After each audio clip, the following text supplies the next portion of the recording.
Nivelet on top. What a name.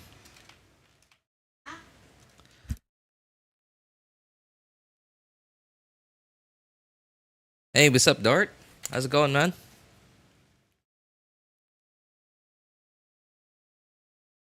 Haven't seen you in a while.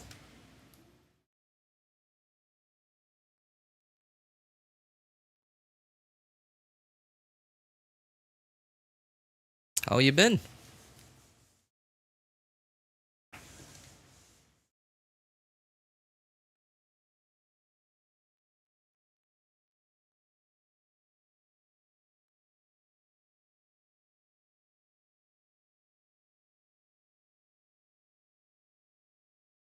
Good, good. Glad to hear that, man.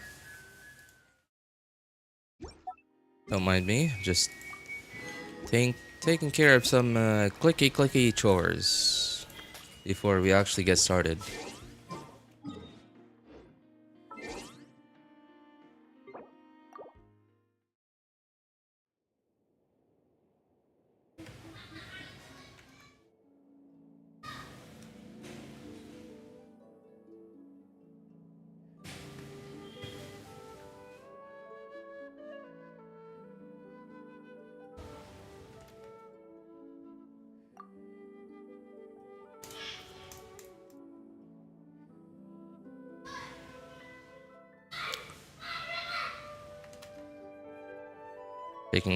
Taking a short break. Short break from what?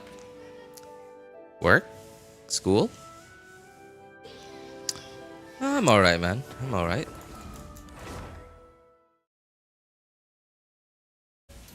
Got a bit of the sniffles, but nothing too major. I've been really busy lately.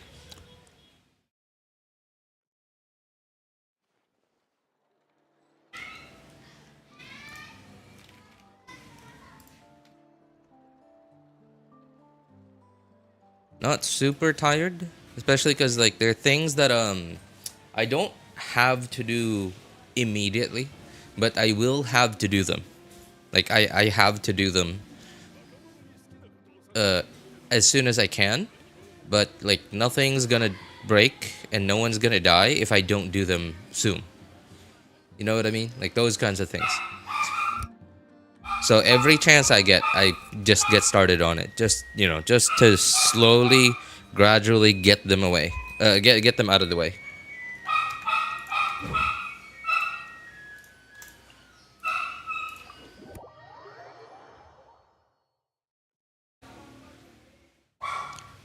Still busy as always. What are you gonna do? Oh, I moved very recently, last week in fact, last Saturday. No, not this Saturday, but the previous Saturday.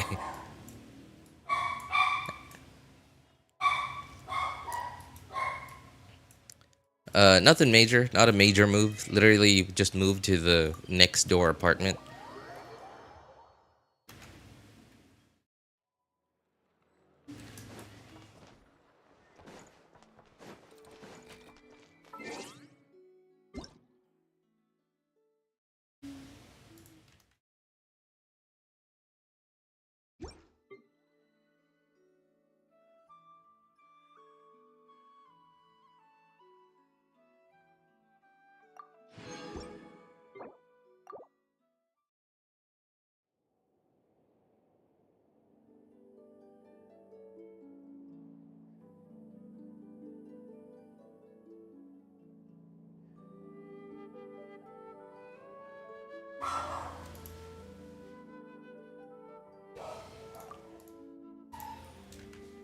Okay.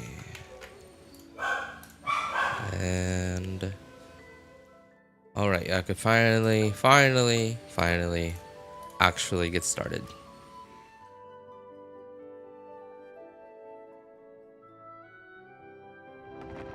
I didn't get to stream last week when the patch came out because I had stuff to do. I didn't get to do anything. I haven't streamed at all lately.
怖いか？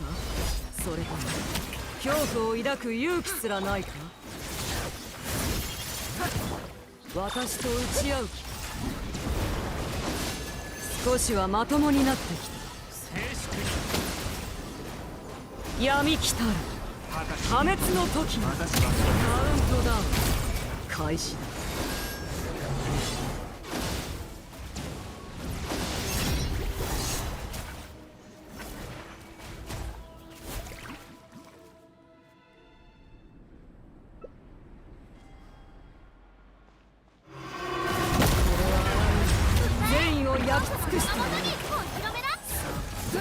届けるといい。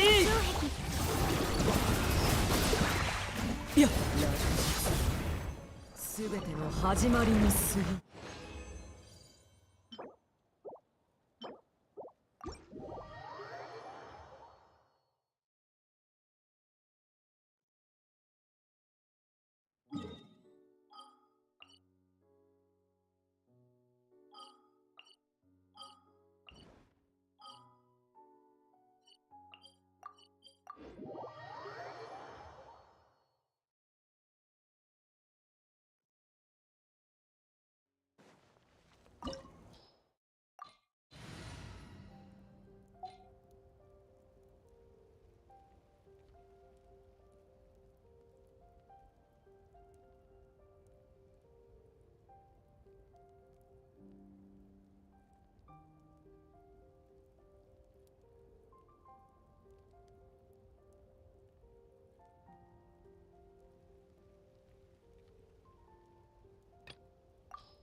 またも夢に支配された。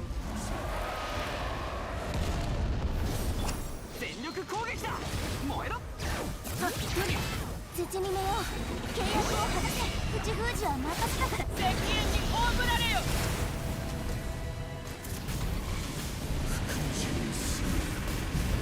滅びるか。忠誠を誓う相手をたがえるな。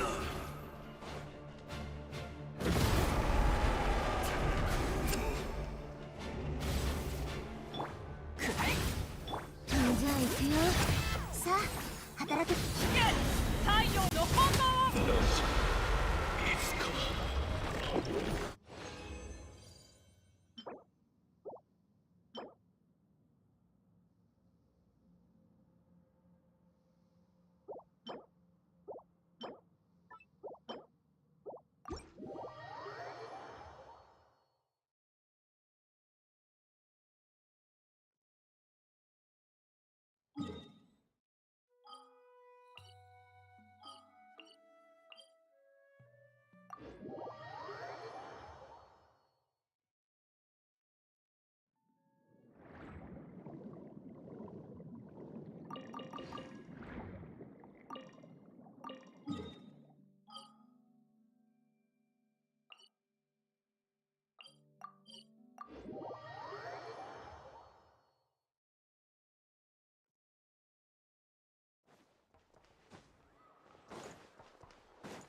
星とし無事今日の星とし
この同点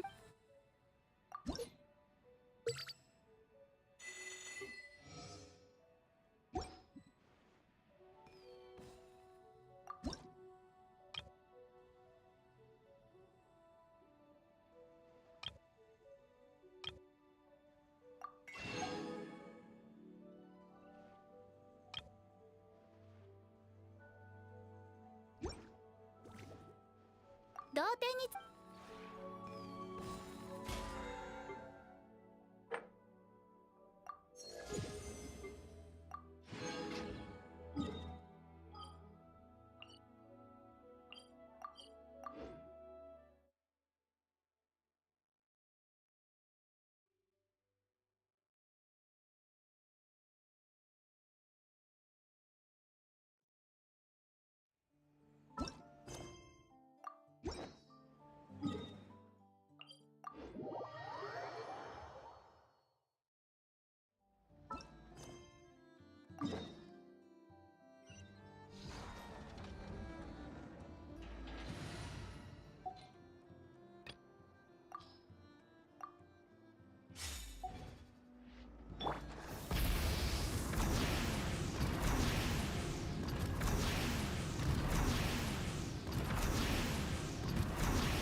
まるで空爆を感じられぬ。この土地はどうやら相当な大多いよ。みんな集まってるな。状況はワイルドハントであればもう収まっています。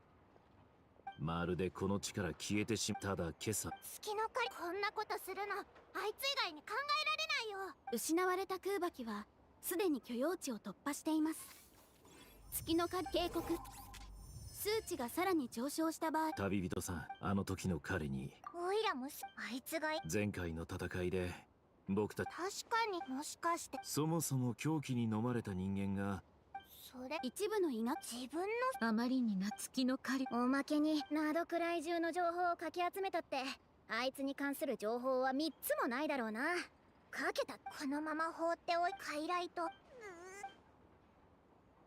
一つ、例えば。合理的なええ、賛成です。ふむ。あそこにある。ああ、その通りだ。と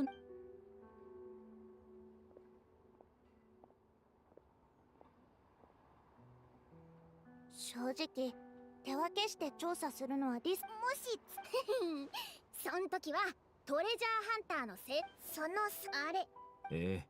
じゃあ行動開始だね。イネファ行こう。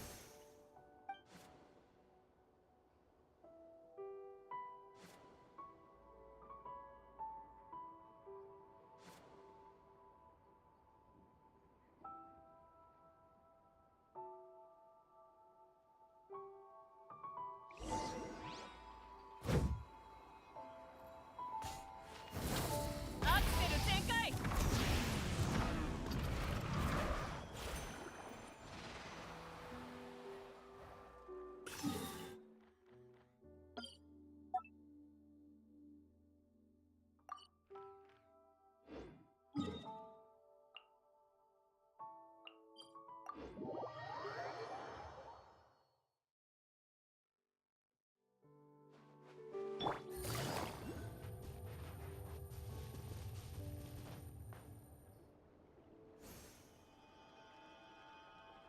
何か手がかりはつか。まったくまるでいつ爆発するかわからない爆弾を抱えてるみたいだ。くそ、お前たちも手がかりをつかめなかったの。その何人かの。まるで自分が調査されていると分かっているかのようだ。こうも長く。わかりません。となるとマジで来ちゃったのか。今のは違う。銀月の庭の方だ。クータルに何か。そんな早く行く。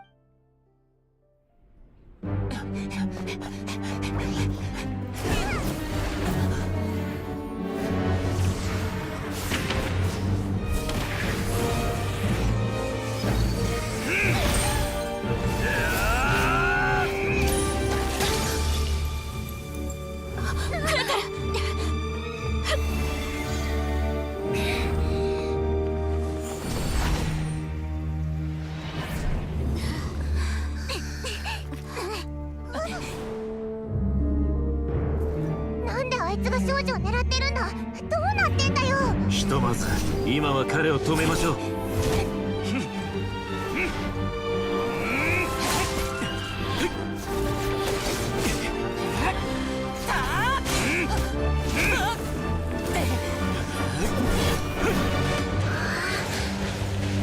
なんつう強さだよ。ヤフラさん、クータルを連れて避難を。わかった。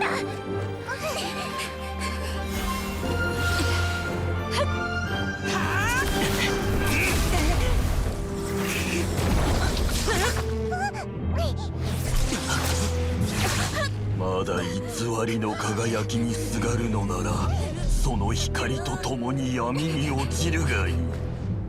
ソリンディス、もうすぐ俺は危ない。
Wow.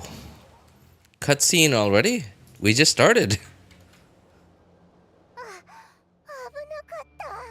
I miss Azzy. Yeah, I haven't seen Azzy in a while. I wonder how he is. You talked to him lately, Mighty? 84 pity, still don't have Nefer? What is this? 84 pity, wow. Somebody's got a grudge on you, man. 常識で測れるわけもある。ねえ、一個アイノとイネファが来た時にはもうこの姉ちゃんが追われてたんだ。それが何があったかよく分かってな。クータル、何か心当たりは？クータル、情報処理中。 Hopefully your own guaranteed. 人々、あの人に理由は考えられる。またはひとまず Looked like is too focused to care. Yeah, chat on the laptop wasn't moving. And I didn't alt tab for in a while. そう、まだ間に合う。私が月の狩人を引きつける。おい、当然の狼はどうしたの？蒼月。でもそんな、せっかくしかもこのお姉さんはあたいの命を助けてくれたんだ。このまま放っておくわけにはいかない。あなたは我々を助けた恩人とも言えますからね。未だ月の狩人のターゲットについて確証は得られていません。でもクータルが蒼月の後輩一方的に祈り、私がクータルだったらもしかすると同じように見限っていたかもしれぬ。だが私は必要と。クータルはありがとうラウマ。でも分かった。2回とも。私の力はゆっくりと。世界に3つの月ははるか月同士でも月。ただワイルドハントだ。あちらのワイルドハントを見てください。じゃあ早く。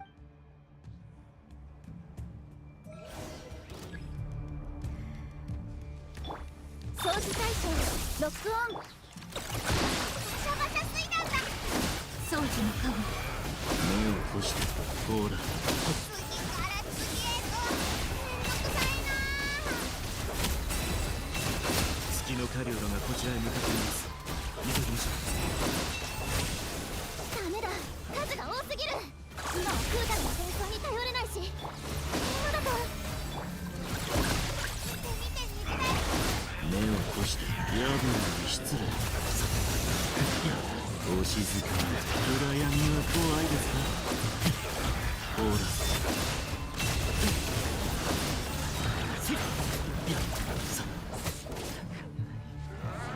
目を閉して。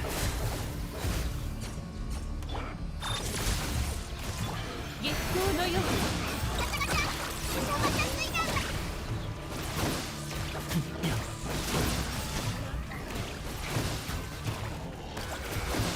お静かに。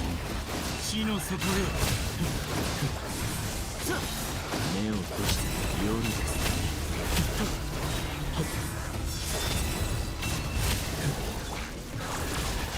皆に祝福あれ。ほら。地の底へ。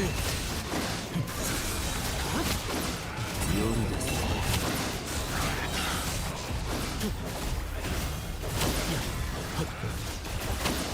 防衛モード。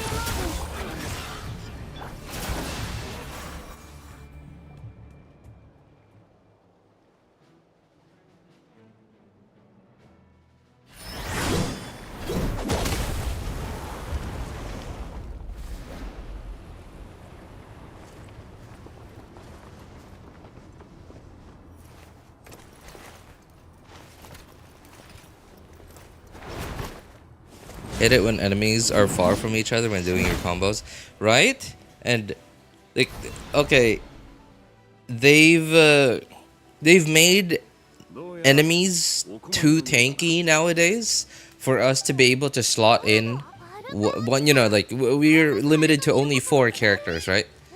So of course, like each and every one of those 4 characters that the only 4 characters that we're able to put together into a team. Has to do something important, right? Like 1 or 2 or more things that are important. Back in the day, we could actually use one of those 4 slots that we have for crowd control.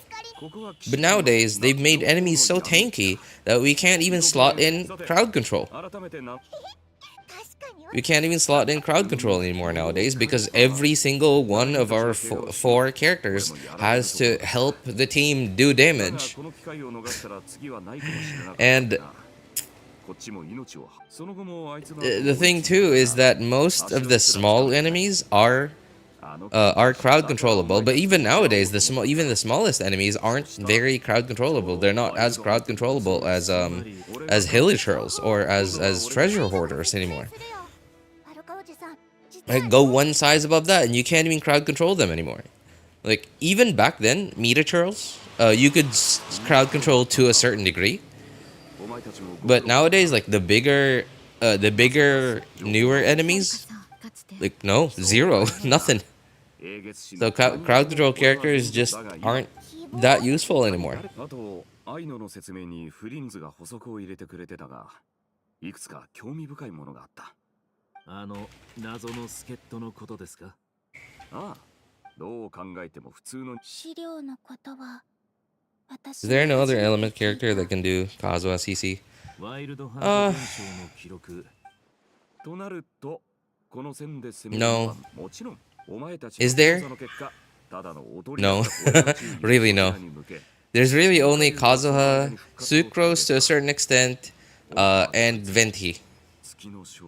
Yeah, but other than that, nothing really. これらが揃うのはおそらく単なる偶然じゃないだろう。もっか、まずは俺の知る私たち。お？どういうことだ？ Varka looks a bit more matured than I thought he would. Like, up close, he looks a lot more matured. I really thought he was like, I really, like, when I saw his like him for the first time before, he really looked very like youthful, like a guy in his mid-20s. And like looking at his model now up close, he looks a bit more aged, a bit more matured.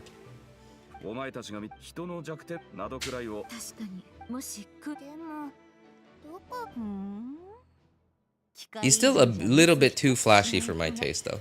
For a guy named Varka, he's still a little bit too flashy. Hey, what's up, Joe? How's it going, man? I'm good.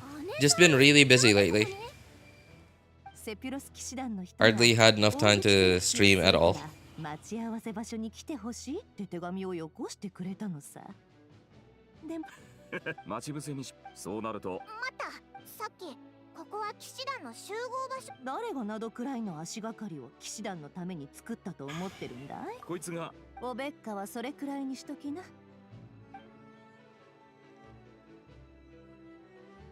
なるほど。自分は関係をもそなたがこの問題どうしてもほんとしつこいね。でも残念。私の知る限りあんたじゃ依頼料を払い危ない仕事であればあるほど報酬も高くなる。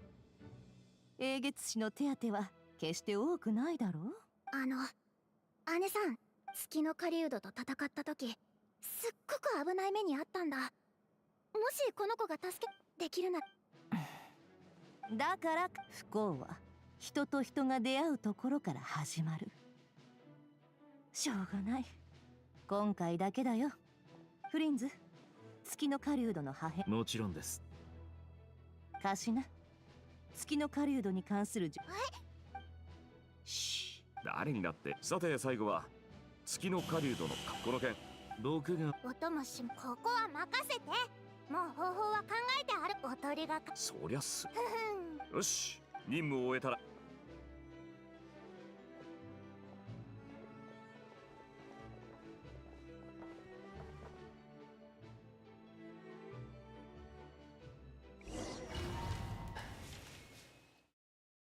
What the?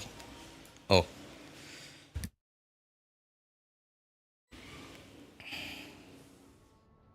Hitting one of your characters for an Animo CC will make damage less effective.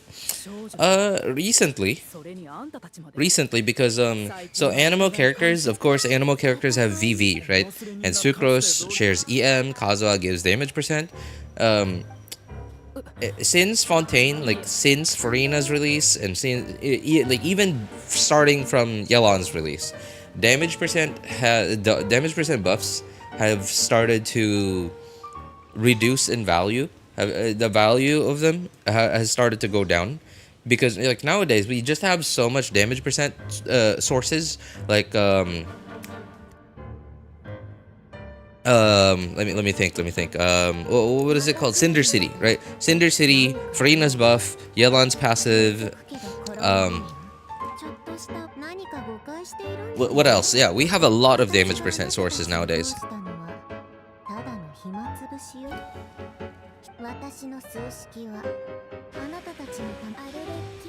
Jorem, what's up, man? How's it going?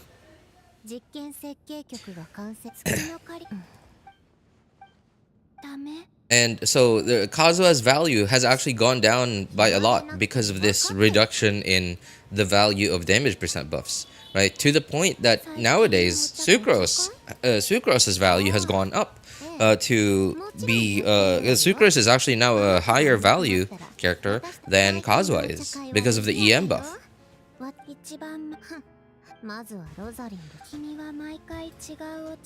And so, okay, Red Shred, right? The way that Hoyo's sort of like nerfed these Red Shred characters has been by giving us enemies that either the enemies that don't that give you a very limited DPS window, where it's like you hardly have enough time to do a proper setup, or enemies that have extremely high resistances, that even if you brought two high red shredders, like say for example Zelonin and an animal character with VV, right? So that's two red shredders, basically like almost 80% resistance shred. But Hoyo's introduced enemies that have like 160 or like really high, like 150, 160, 100. I don't know. However, it is. It's more than 150 resistances. So even if you brought two red shredders, that still wouldn't be enough to allow you to do damage when Hoyo decides you're not allowed to do damage to an enemy. Like for example, recently in Stygian Onslaught, the Aeon Blight Drake in the recent Stygian Onslaught, right? The Aeon Blight Drake in the recent Stygian Onslaught, when it kept switching resistances, right? It would have, so at the beginning when you start the fight off, what are we doing?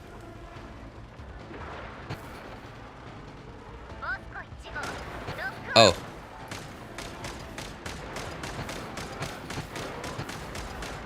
Oh, I can just hold it down. Cool. Hey, this is Plants vs. Zombies. FPV. FOV. First person view. FPV, Plants vs. Zombies. But just that, we're not plants. We're actually just the house.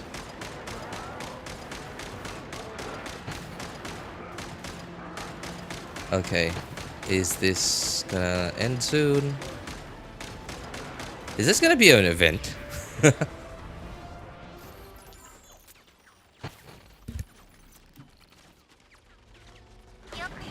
Oh, this is a different gun. Oops.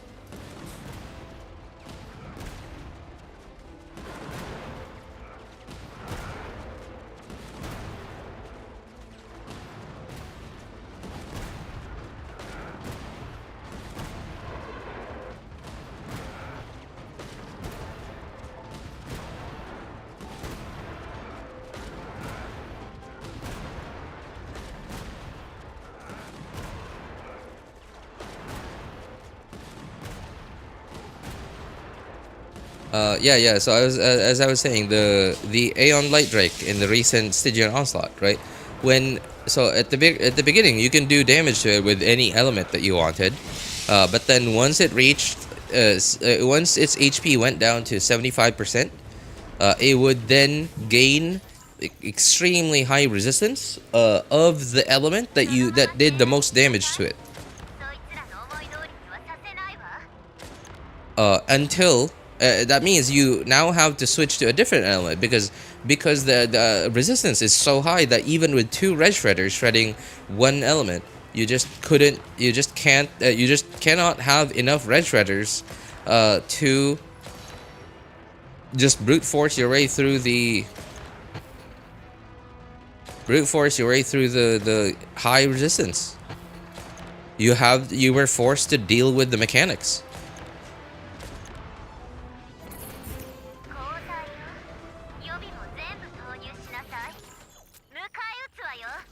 So with red shredding, the value of red shredding gone down,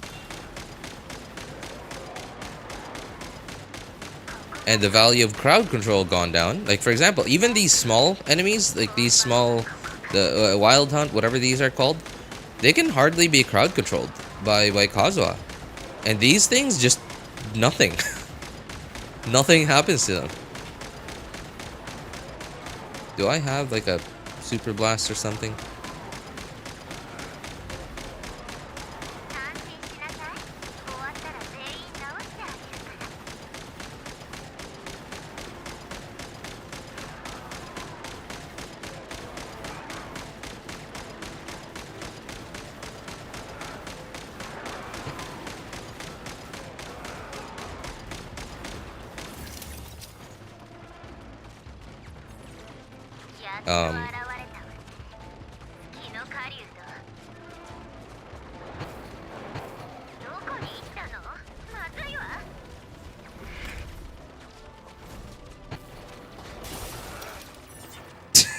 This is really cringe.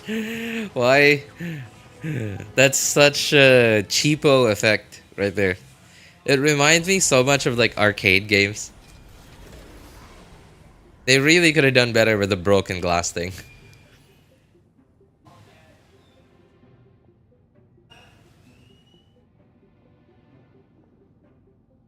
Hoyo making tower defense POV. Honestly, at this point, Hoyo has the resources to make any game type that they want, really. I mean, they've already done a bunch of different game types in Genshin. You know, in in the way of their different minigame events. 恨めしい月目探せそう遠くにはい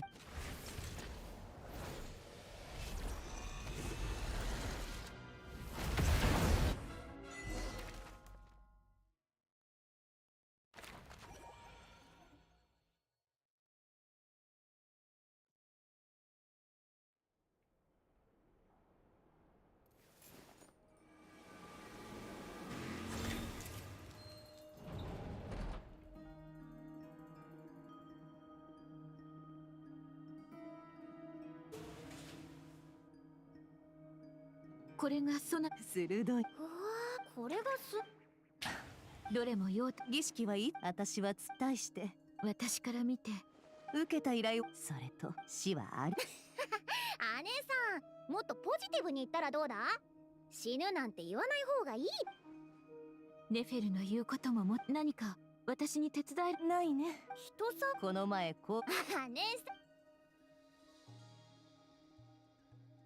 でも誰のことかは分かったから行ってくる。すぐ戻るよ。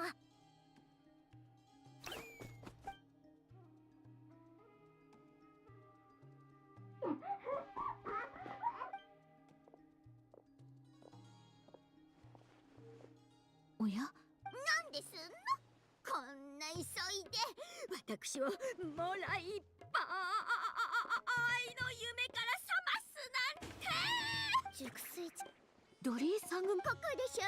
私がそんな時、それからさらにお友達をご紹介いただければ、なんとその方も 10% そうです。 What was the minigame in Genshin that made you say this could work? おやおや。 Is that something I said before? I actually don't remember. Is that something I said?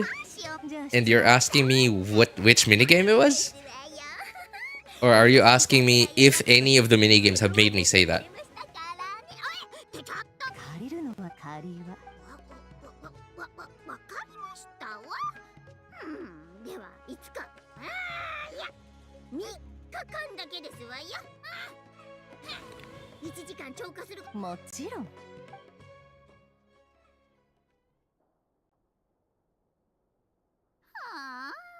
勘弁してくださいまし。寝起きでこんなことになるなんて。If any minigame, the bongo head one, the one where we got to control like fungi, that could have been its own minigame. That could have been its own game, developed further. It was actually on the way to becoming an RTS. あの月の狩人の過去がどうなってるのか見てやろうじゃない。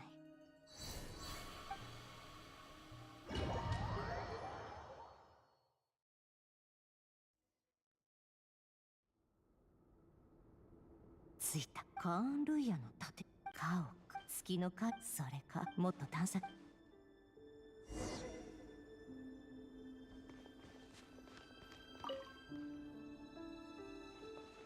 デリル、今晩残業なんでしょ。今回はただ追伸。新品員から新しい物資が届いたわ。それでティーカップとペンタ。署名はなし。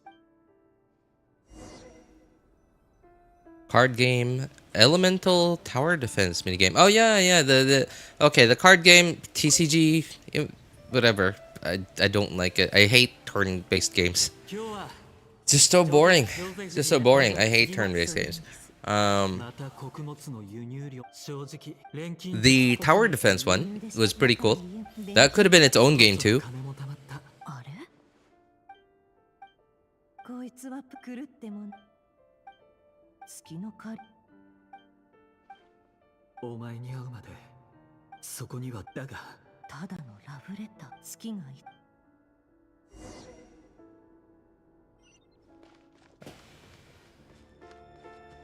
Speaking of the art of RTS, the bongo head event.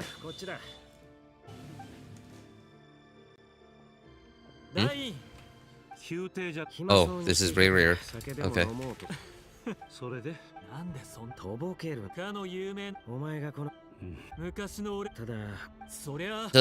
the bongo head event, so RTS, right? I think so. I forgot what the name of this game was that I saw, but there was this really cool, really unique RTS about 4 or 5 years ago. I saw footage of. It was like an RTS, but it was also like it was a team-based game. It was part RTS and part third person. Like, so there would be like one guy on your team playing an RTS, and there would be, I don't remember how many, but there would be a couple, like 3, 4, or 4, I think, of your team down on the ground. Like, and those other teammates would be literally like on the ground. Like, you know, like obviously because they're their own players, the guy playing the overhead RTS mode would be able to see those other players along with all the other units that they could control. And I thought that was pretty cool. A really unique take on the RTS genre. When I saw that for the first time, I'm actually kind of surprised that not more games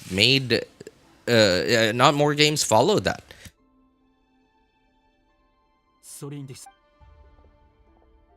I think Hoyo could take Genshin stuff and like make something like that good.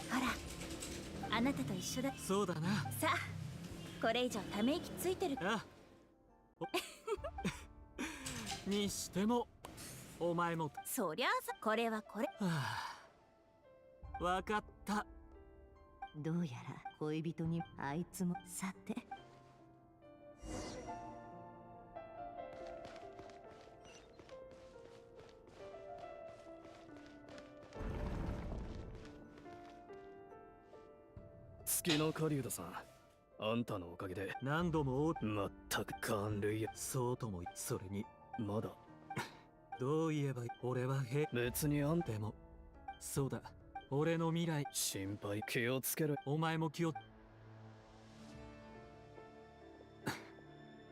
ソリンディス、隠すことは本意じゃないんだ。でもだから月に照らされた王朝は過去に葬られた。だからちゃんと聞き。レリルは預言者。この辺は他の場所。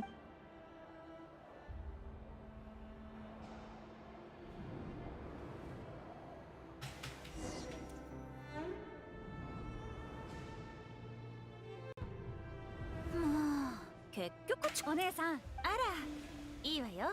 ありがとう嘘じゃないよ。僕のこの目。あなた、僕の話。あなたは僕が誰か。この前月のか。ちょっと待って。待って、その人の皮肉なもの。簡単だよ。おかしい。レリルはなんで儀式の時間。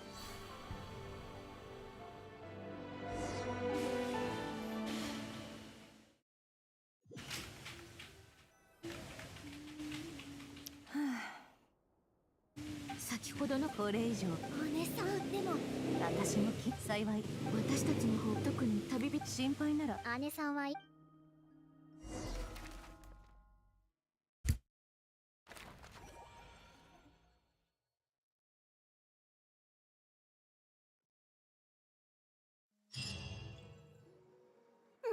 2日もずーっとこの辺をうろちょろしてるぜ。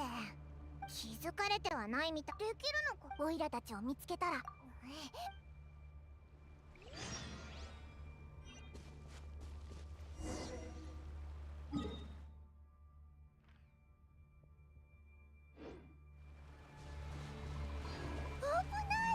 気づかれるとこだったぞ。はあ、バレなくてよかったな。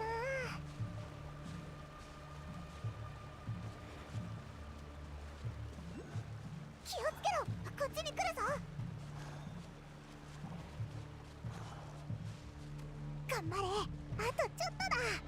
ここを抜ければ。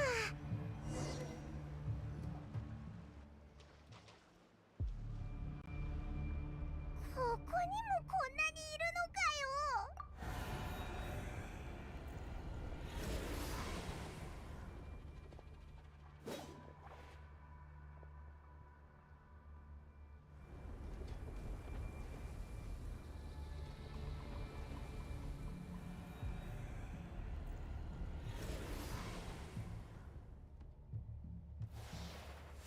炎。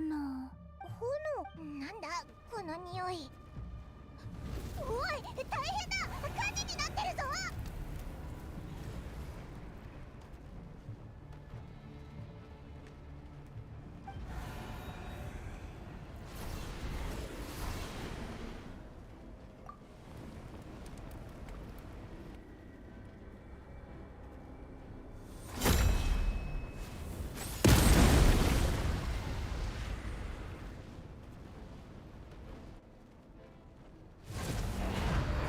サンドローネの言う通りだな。君も随分と弱ってしまったようだ。昔の君の自由のだ。久しいな。久しぶり。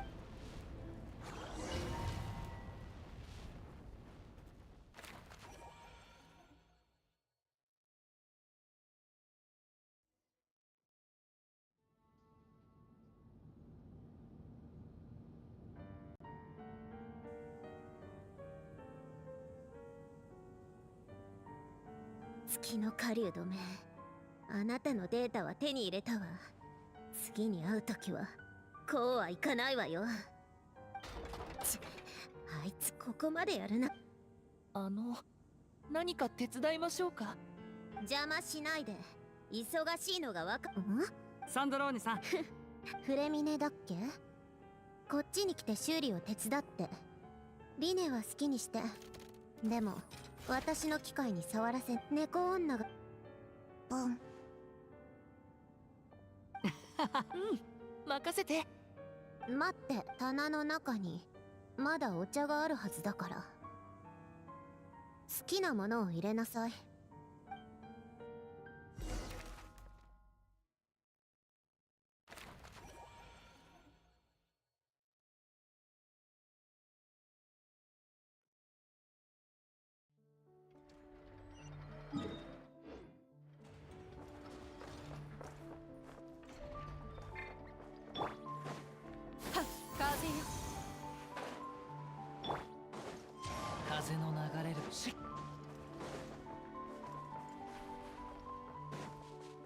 いざ風よ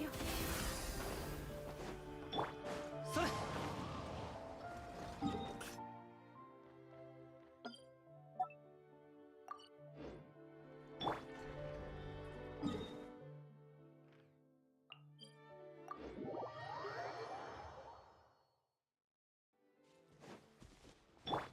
止める勇気はあるか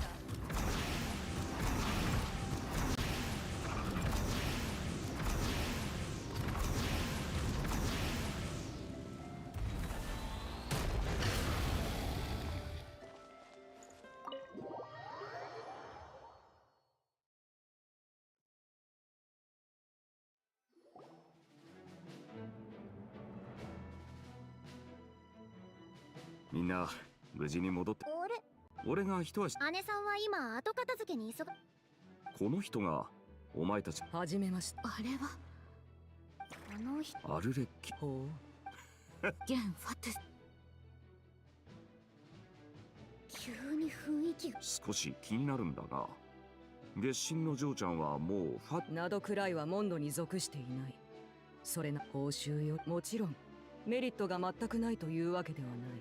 申し訳ない。ここには過去に両ゆえに誠意を示して早速一つ明かそう。他の議題はあるか。はじめ誠意を示すって言いながら肝心のしれっと話題を次の議題に移されたから突っ込みづらくなったし、でも今は信じるしかない。執行官第4位。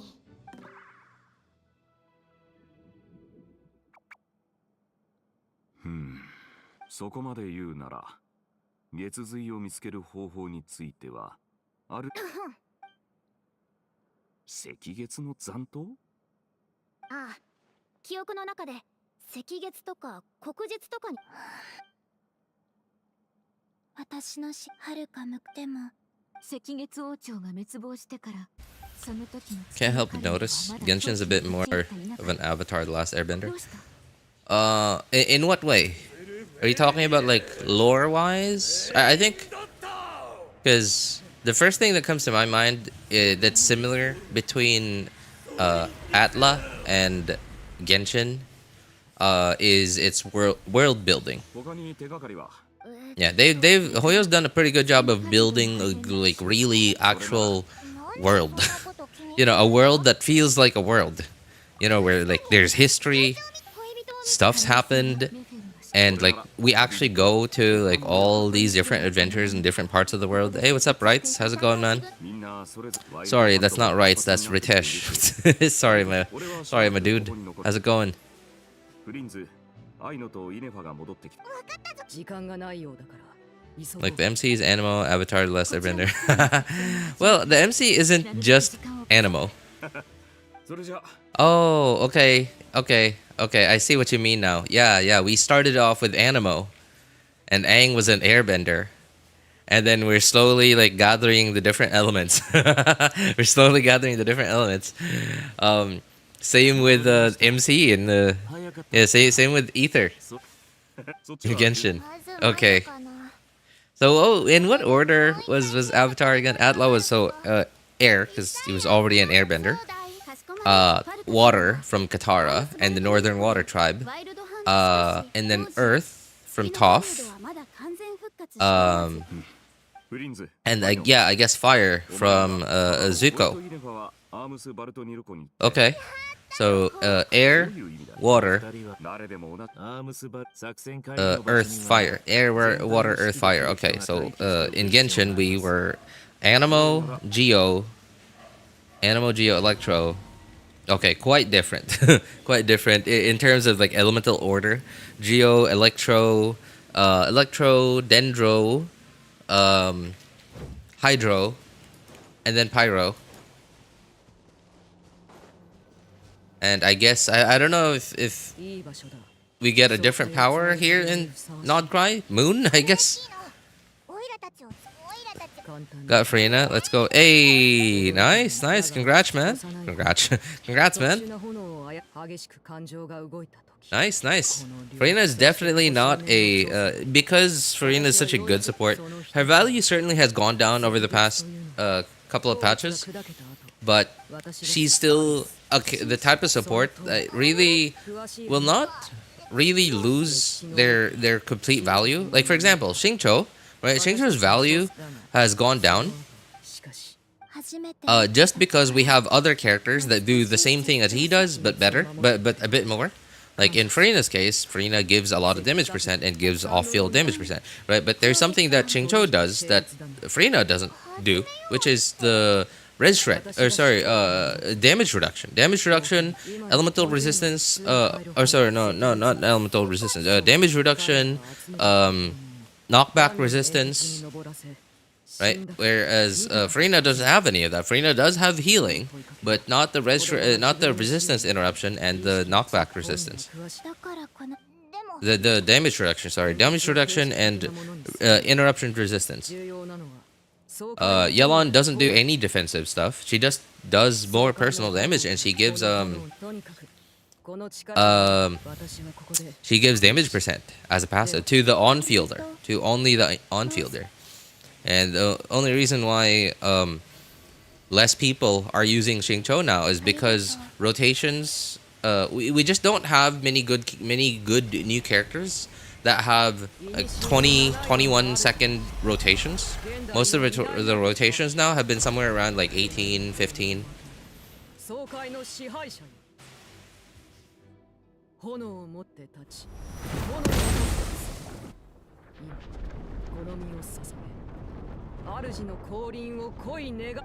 Also got Xingqiu. Oh, nice. Wow.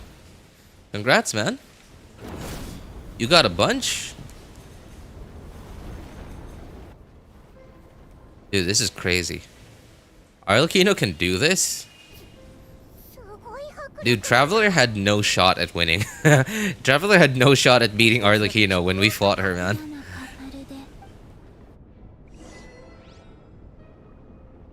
This is crazy.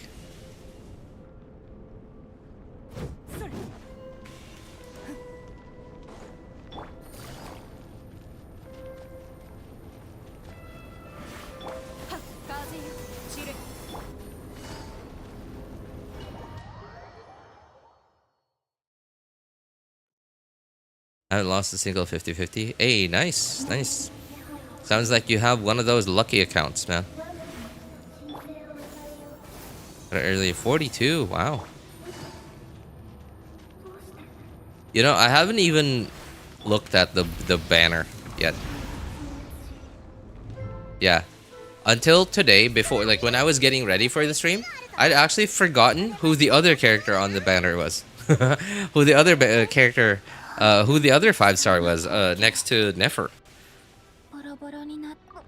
I found out who the other character was, obviously in the special program, and then like the day after that, I'd completely forgotten until just today when I was getting ready for to stream.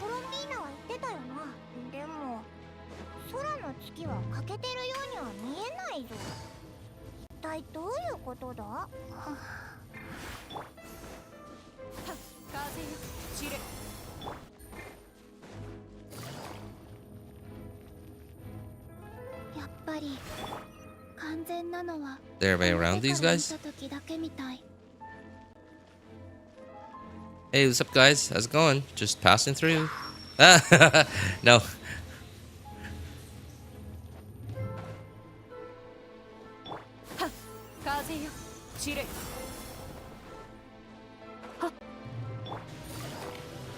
Oh, definitely not passing this one.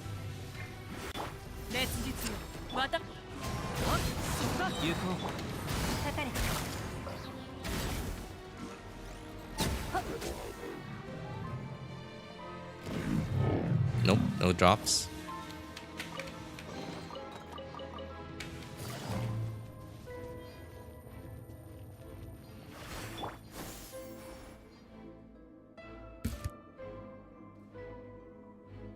Friend pulled for me?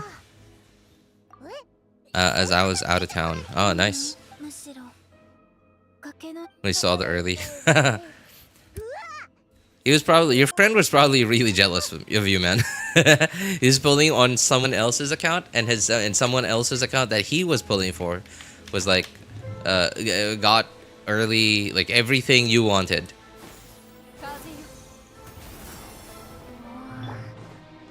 感じカーンルイヤの装置みたいだな。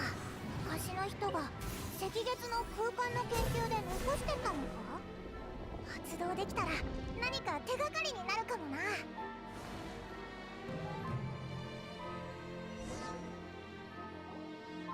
れ、おい、このもしかして装置が鍵なのか。 Okay, hang on. I gotta go. It's raining. I gotta go check on the clothes outside.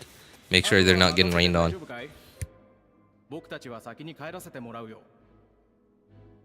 大丈夫ですか？彼氏さんとのデート邪魔しちゃったりしてません？もうからかわないでったら。夜食机の上に置いといて。ソリンディス？それって月の狩人の恋人の名前だよな。どうしてこんなところでこんな声が聞こえたんだ？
Alright, we're back. Looks like the clothes did get wet from the rain. Hey, what's up, Nash? How's it going, man?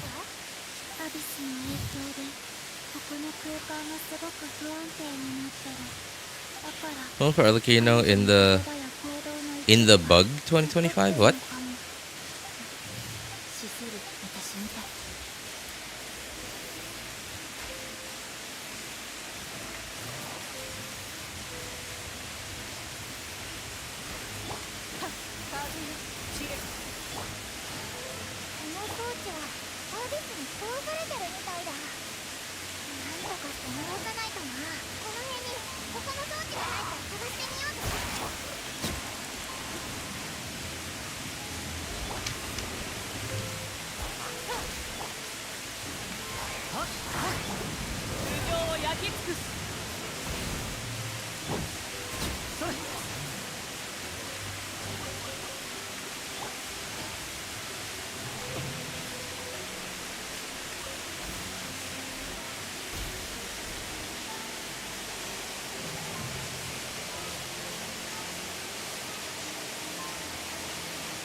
アビス抑制装置設置完了。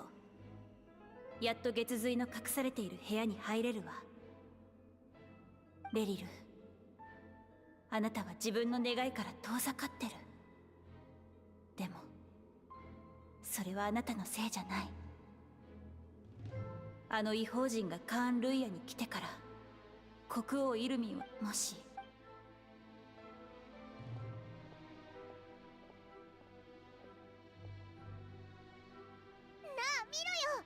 月の影が元に戻った。血髄のそうだとよし。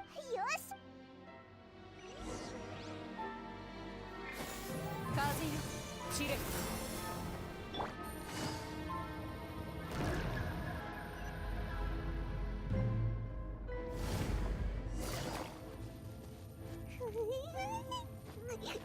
怖いぞ。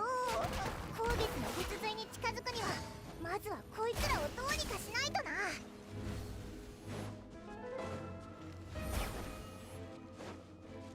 あれが鉱月の血髄みたいだな。でも手に入れるにはまずこいつらを壊さないといけないんじゃないか。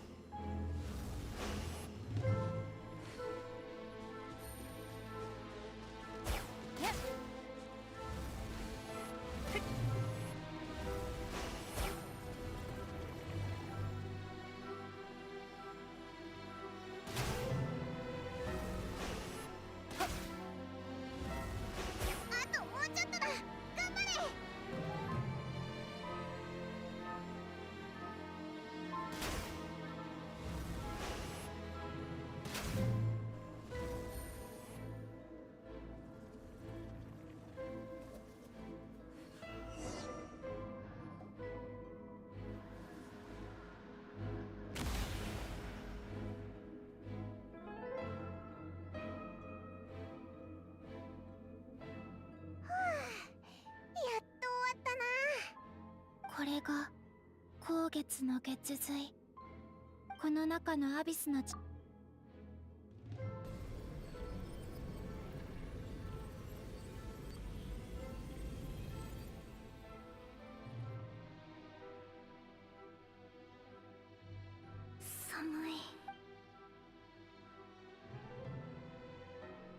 あなたのやっとごめんなさい。月が下っあの時何を言ってる。全てに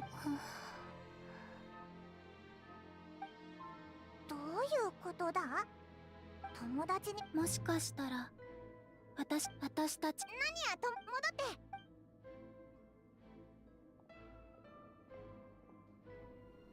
変だな。前と様子が違うぞ。死せる彼女の美しき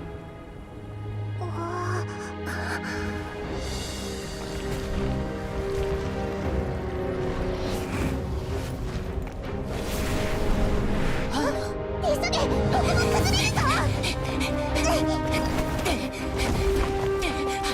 ここに閉じ込めるつもりみたい。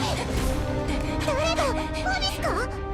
後月の血髄を回収した今、漆黒の意志はそう簡単に返してくれないはず。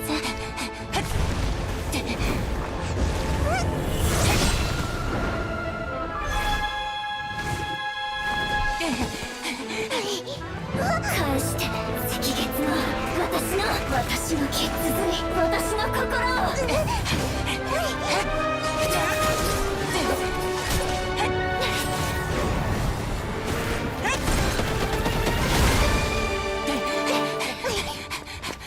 やっと。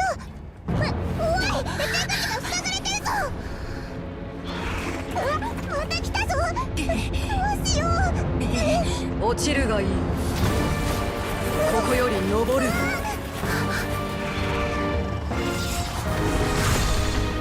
これってさあ早く。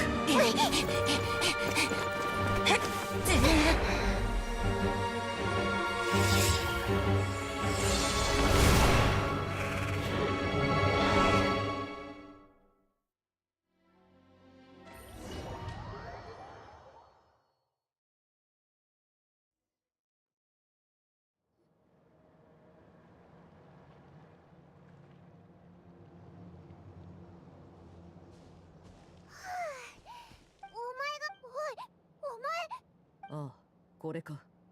気にすることはない。ただの代償。君たちを中に閉じ込めようとしているのに取り戻せる。ごめん。君たちにもちろんアルレッキーノ、後月の血髄を預けるね。これから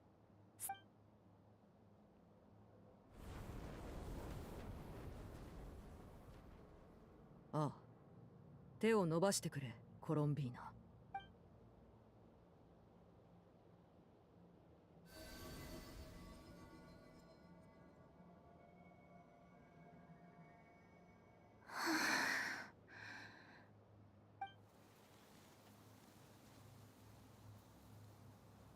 力が強くなった。コロンビーナ、大丈夫か。大丈夫。蒼月のまだ足り。もう一回。大丈夫。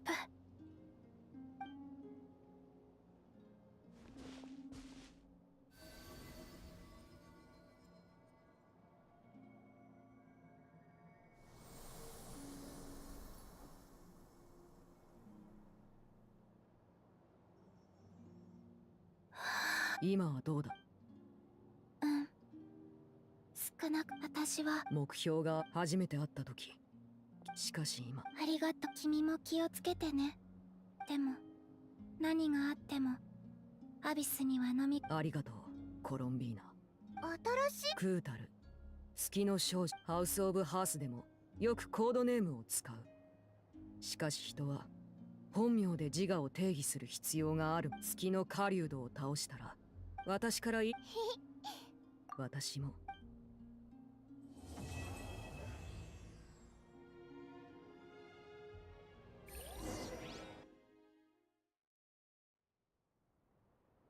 危なかったけど、なんとか後月の血髄を見つけて。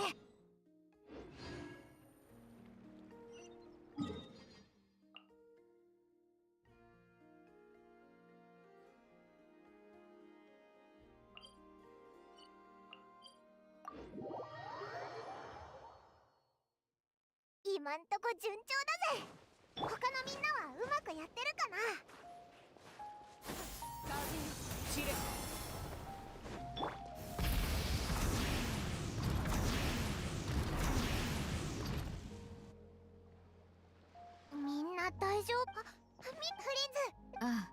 帰り道でどことなく。ええ。与えられた任務を終えただけ。戦いは退屈な。久しぶりだ。アルベド。ああ。ワイルドハント。優れた。こちらの。ほら。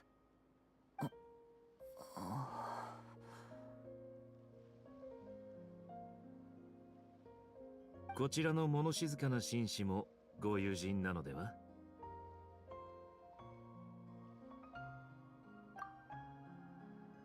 はじめまして。いや、久しぶりかな。重い。本人によるともう面白いと。今のパイモン。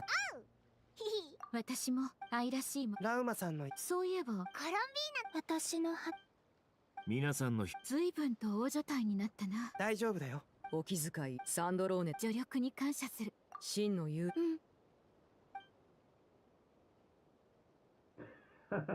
もしかして。はい。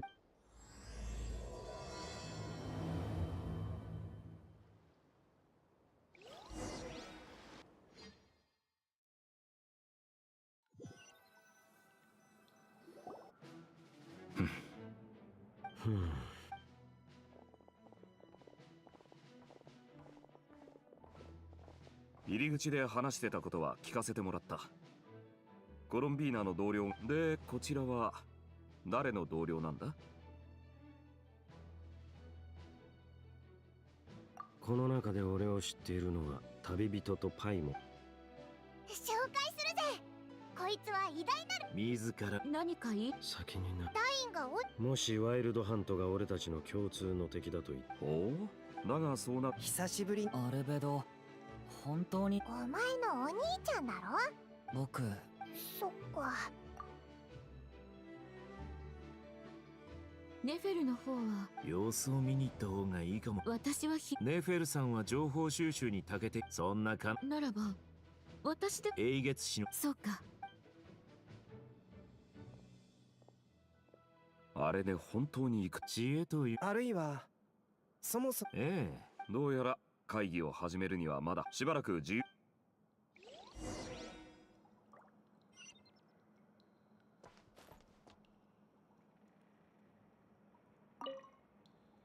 2人とも静かだね。似顔絵を描いてもらったことはあるかい？もしなかったら。いいの？君。ちょっとだけね。すっごく上手なんだよ。机も椅子も人も。大げさだよ。機会があったら私も描いてみようかな。ああ、それはいいね。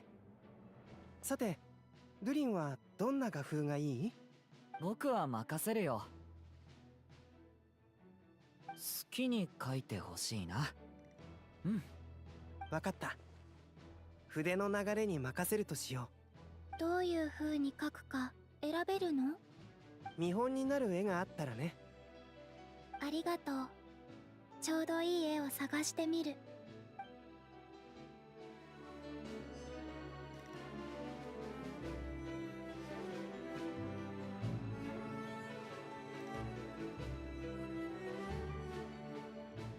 探索に挑戦。冒険者の生活はどうやら性に合っているようだ。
何か言いたげな顔をしているな。ナドくらいに来てるなんて知らなかったぞ。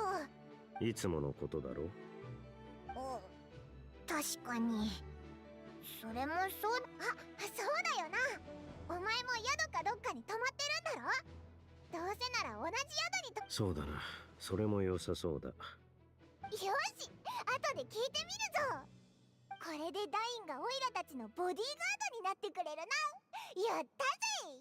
それが望みならそう言えばいい。叶えてやらんでもない。直接お願いしてもよかったのか。同じ宿に泊まろうっていうのは冗談じゃないぞ。せっかくこうして会えたんだ。ああ、で、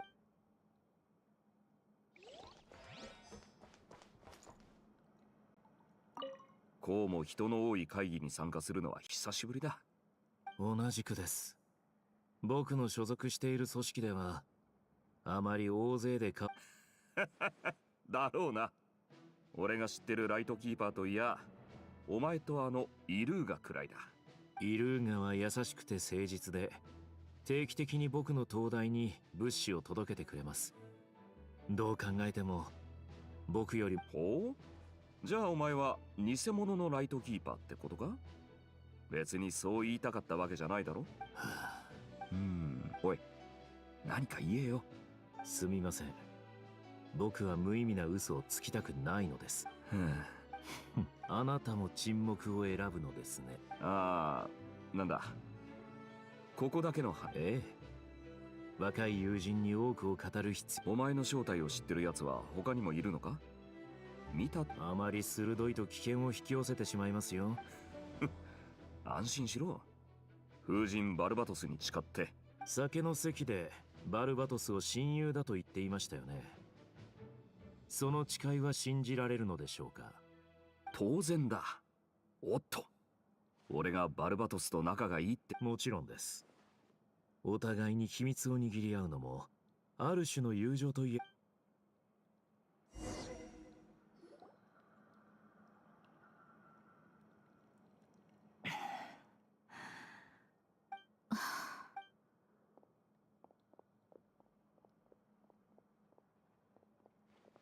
お、待ちかねたぞ。ようやく。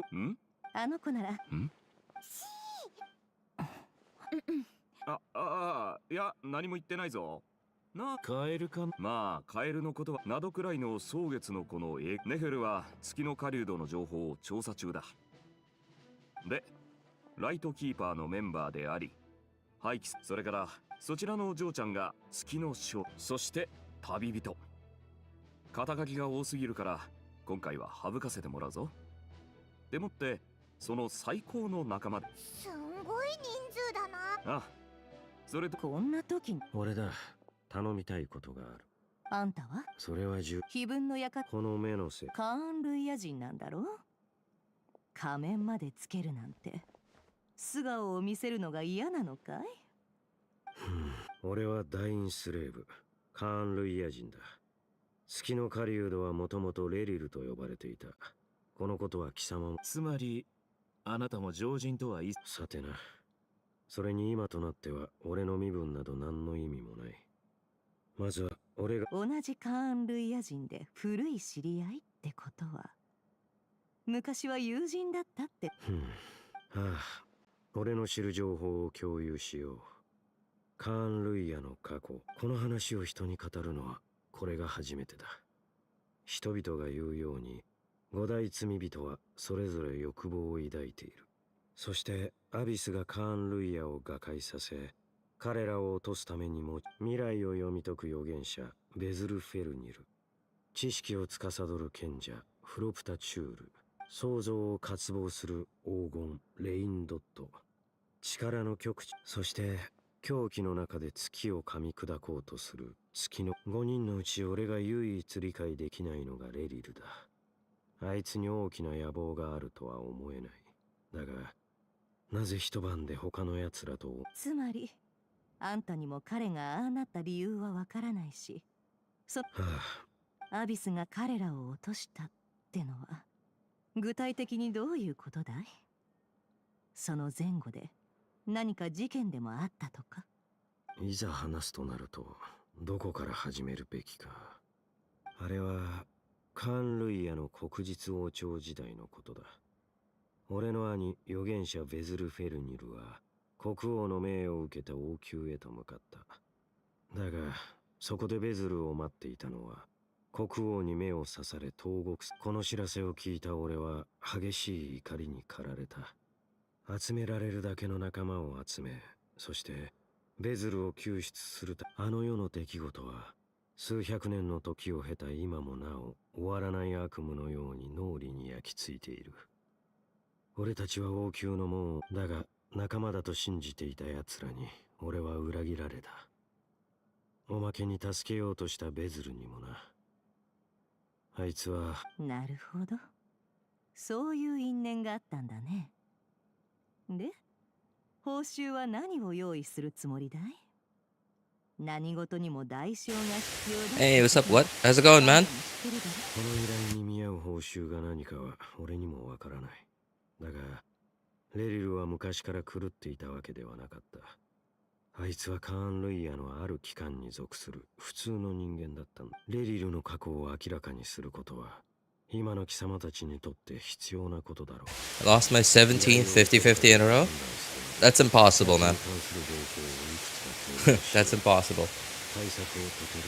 It's impossible to lose more than 4 50-50s in a row nowadays. どうも偶然、月の狩人と因縁を持つ凄腕の剣士に出会えるとはな。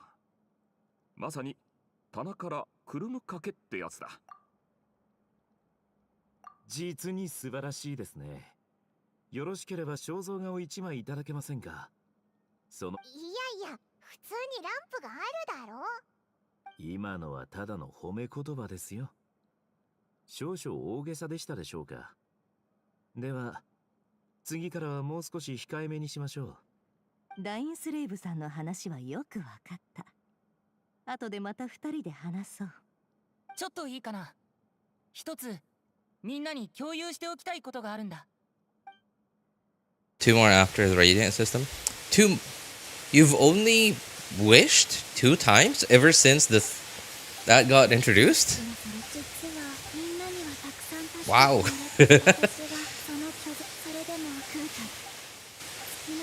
の通りだ。月の狩人は一つ目についてはちょうどここに。You have the discipline of a monk, my friend. To be skipping all those characters and I've only tried wishing 2 times. Oh, maybe not 2 times, because like obviously you lose 50-50 and then you won. Yeah, I guess like at least 3 times.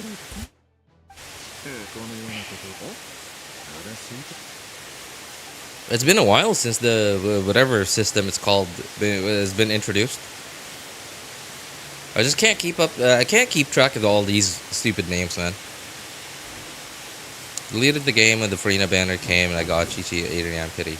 Oh, I see. Oh, so you took a break. Well, sounds like that break's about to get longer. Man. I mean, I'm kind of glad to just find someone who's like, hey, I'm playing Genshin. Like, hey, because like I never see anyone, or at least like I never find out who is like among the people that I'm meeting in day-to-day life is also plays Genshin. And when I do meet someone who also does play who does play Genshin, I just have no idea what I want to talk about with them. They're like, hey, I play Genshin too. Like, which characters you got? I got 30. I can't remember which one anymore.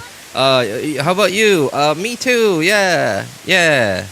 Okay. See ya. It's always awkward, and but it's always nice to like finally meet someone who also plays Genshin. Right? And then like first piece of news I hear from you, like, hey, I just lost another 50-50 again. I took a really long break from the last time, from like several patches ago. Finally installed the game again. Wish, lost 50-50 again. All right, well, it was nice seeing you. Thanks for coming by. Yeah, it is always awkward, you know? Like, there's just... so for example, in MMORPGs, typically you have like one main character, right? And that one main character, you have like a specific build for them. You have a specific build, you have a specific set of equipment for them. And like when you talk about that equipment, like okay, like you can actually like share the information with them.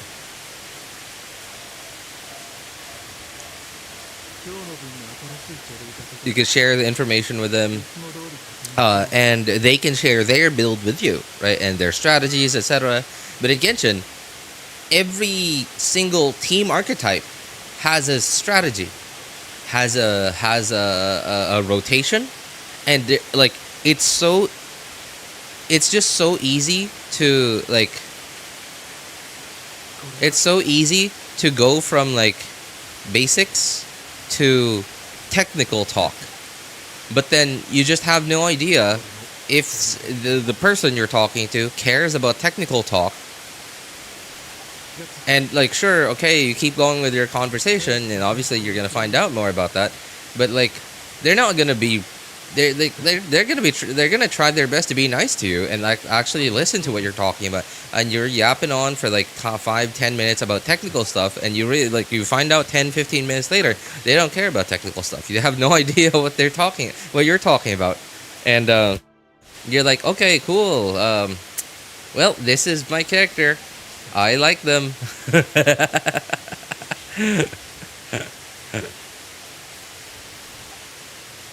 I like them. Okay, what are we gonna talk about now? We both play Genshin, but what else? It just gets so awkward so quickly. All my old characters are so weak. Yeah, probably because of power creep. I mean, like power creep in Genshin hasn't been bad, but there definitely has been power creep. Especially within the last around 2 years. Yeah, within the last 2 years. It's gotten faster. It hasn't been like continuous. It's been like on and off.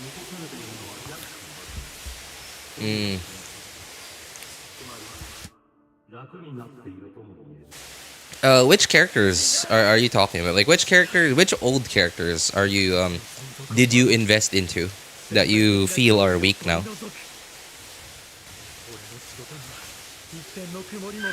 I think I'm special that I've lost all 50/50s. Yeah, there are just accounts that lose, that just are unlucky. That's the general vibe that I've gotten so far. Like comparing like my own experience to Diluc. Oh man, no! You just reminded me, dude. Just reminded me. I heard over the grapevine that apparently some old characters are getting buffed, and Diluc's not one of them. Xiao, Child, C1 Hu Tao, Aito. Oh man, okay. I would have been like, okay, Xiao, sure, okay. Child is never really strong. Ayato too. Yeah, even on release, Ayato was like meh. Xiao was good. Xiao was good. Not amazing, but that was okay. Xiao was good. Child was... He was... The only thing Tartaglia had going for him was the fact that he had the fastest Hydra application in the game. And that's it. C1 Hu Tao though. C1 Hu Tao, that stings. Because I have C1 Hu Tao. C1 Hu Tao with Homa. Fully built. Hyper invested into. Ran her for the longest time. Yeah. And then there she is. Still with her Homa. And really good build. And C1. I wouldn't say she's unusable now, but she certainly has a hard time keeping up. I'll do a ton of damage, but right now I fell off. I don't know about Child can do a ton of damage, because that was really only his burst. If you vape his burst, his melee burst. I don't know if I would consider that as a ton of damage. It's a big number, but a ton of damage. The only thing that I would consider a ton of damage is if it was a significant percentage of your rotation damage. Because remember, you can only do that once per rotation, right? And National did not have. Well, at the time, National was definitely the strongest team at the time. Now, National certainly, well, it is definitely on the bench. On the bench. But, so I don't know how much of the rotation damage Tartaglia's Vaped Melee Burst did. But at the time, from what I remember, I don't think it was it wasn't nothing. It wasn't an insignificant part of the rotation damage, but it also wasn't a majority of it. It was more like, I don't know, 20-30% of the whole rotation. Maybe, I could be wrong. Maybe more. By the time that I got Tartaglia, by the time that I got Tartaglia, what are we doing?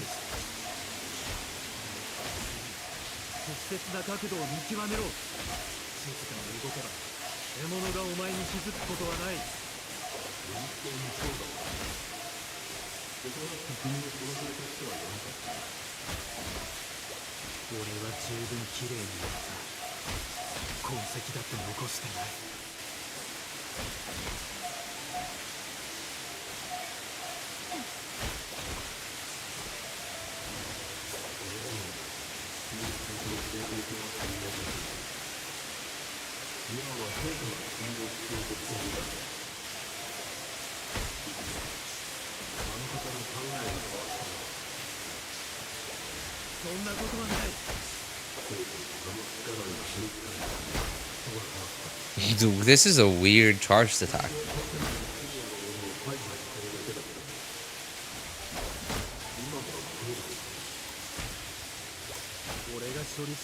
What are you doing? I'm just hitting them. I'm not even breaking them and they're just falling down on their own. What am I even doing?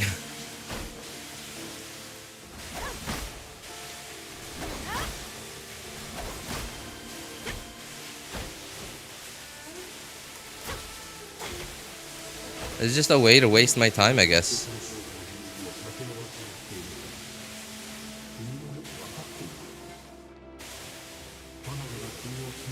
I can't even get back in there. Okay, thank you. Finally over.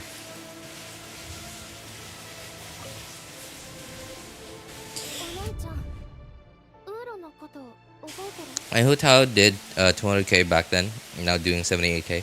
That's because of all the high resistance enemies that we have nowadays, man. Did you get Nefer? No. I'm not. I want her as a character in the same way that I wanted Clorend back then, but not because I want her, because I think she'll help make my account stronger.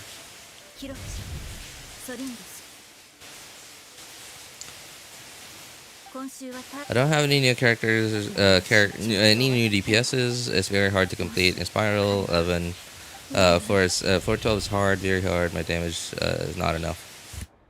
I'm pretty sure old teams could still clear 11. 12, some 12s, but not all 12s. Some of the easier abysses, still definitely doable.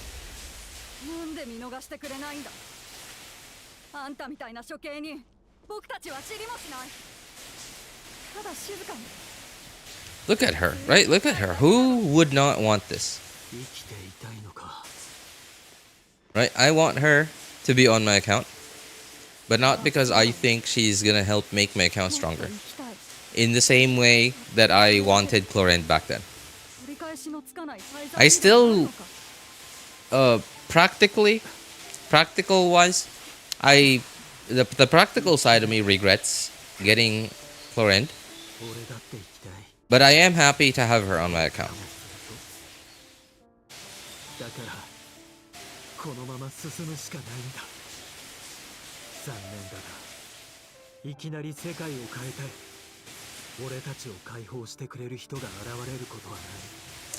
Speaking of Hutao, もしそんな奴がいたら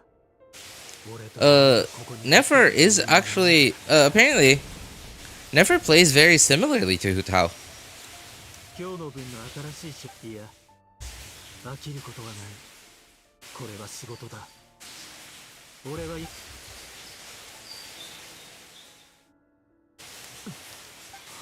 どうして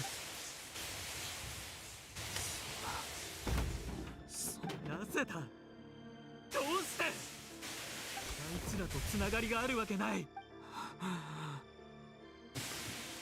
ほど。笑える国実のイルミンズールよ。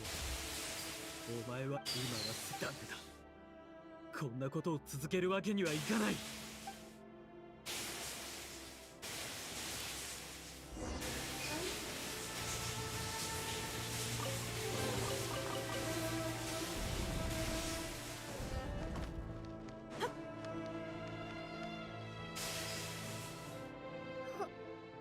本当に逃がしてくれるの？ Why does chat on the laptop keep stopping? If you have Llama, then you could build for Nefer. What do you mean?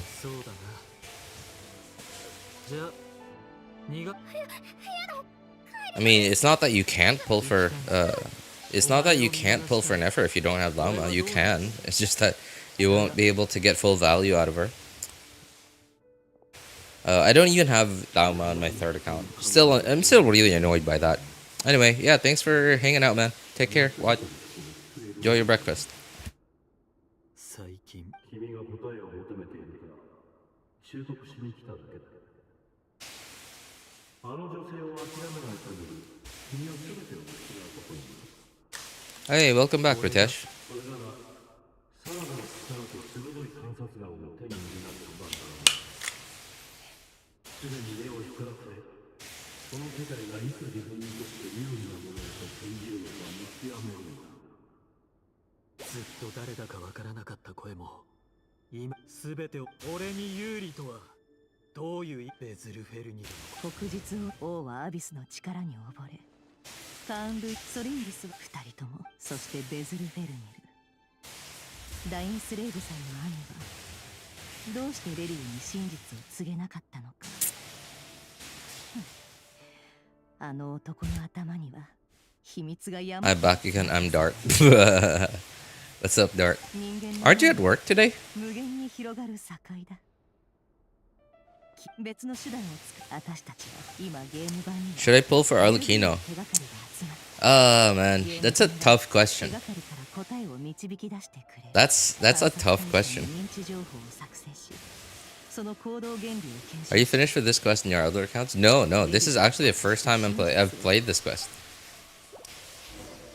I haven't had the time, man.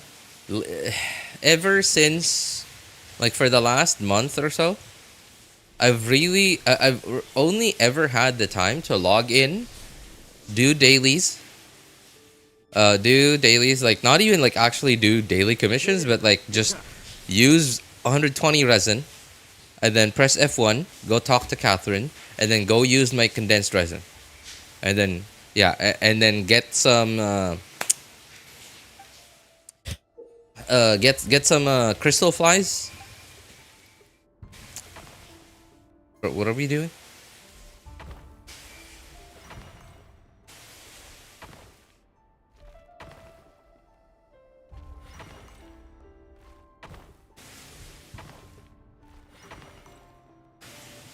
Leryl, 出てきてくれ。緊急事態だ。ダイン、どうしたんだ。とりあえずついてきてくれ。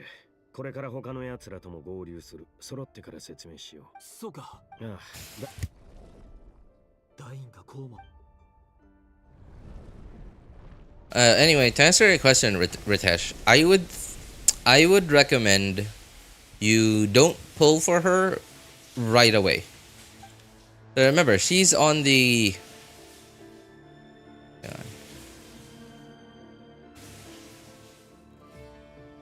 What is... Oh, I can... Okay, cool. Can I not... Oh, I can zoom out. Okay. What else can I do? No right click. No shift click. No control click. Okay.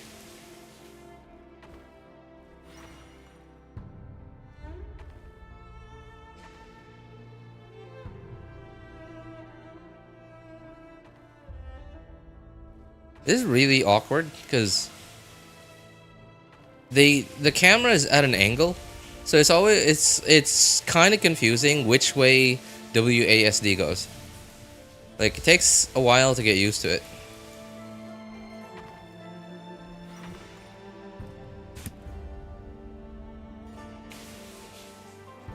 Yeah, so Ritesh, what I would recommend is when her banner comes, don't pull for her right away. Wait until, because remember, Arlecchino's on the second half of Luna 2, so her banner will still be up when the version Luna 3 special program happens, and then we find out which 5 stars are going to be in Luna 3. Because Arlecchino, while still being one of the strongest Pyro characters currently, she hasn't seen much use in endgame content in the past several patches. Like, not just several, but like quite a few actually.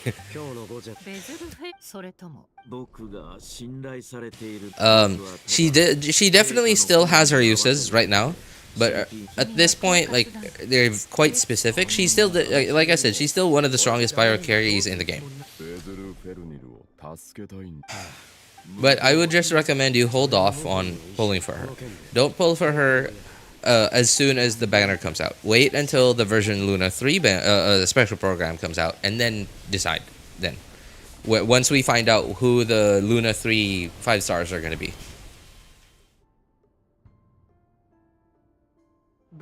Really want to know if you need to pull a character, you just ask this: can this character make my build complete? Yeah, that's an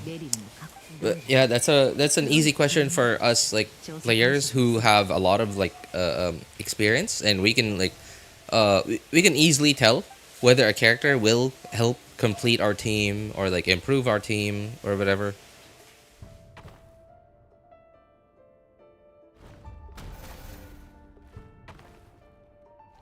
Okay, that was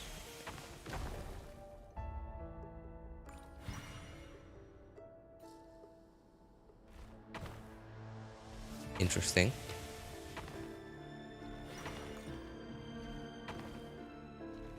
So it's kind of like chess, but like different chess.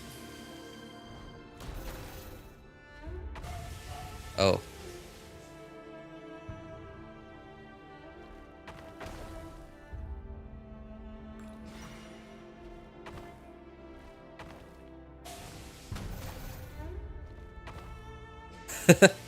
This is kind of cheating.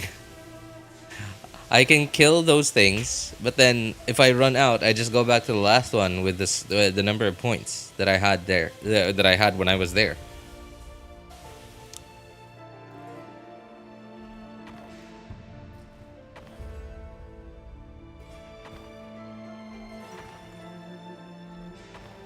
They really could have sped up the animation, you know?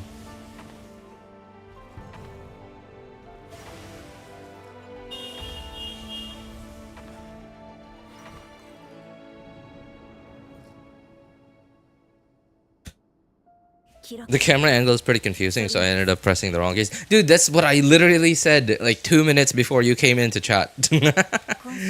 Yeah, it's so confusing. It takes a while to get used to it. Like, I have to like pay attention. I have to like fully pay attention. It's like it's such simple movement, but because it's the camera angle makes it confusing, I have to pay attention to it. You don't need to pull every character because they're better than what you have right now.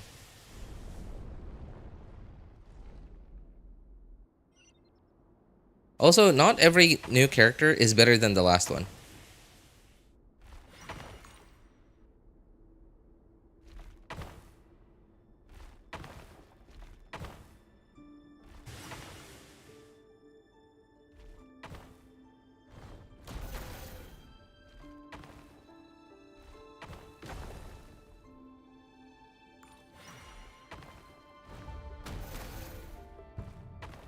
I can just press U and go back. Okay.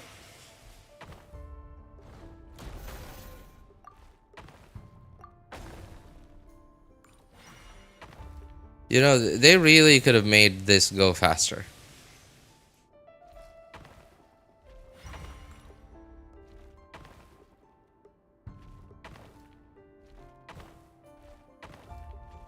My god, this is slow. I didn't make it.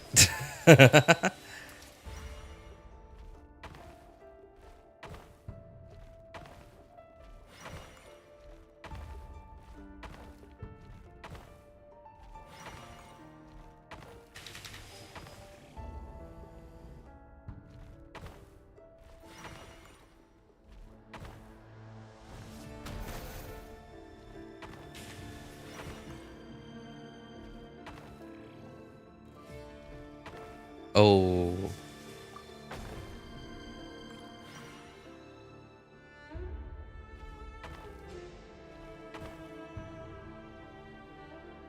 Oh.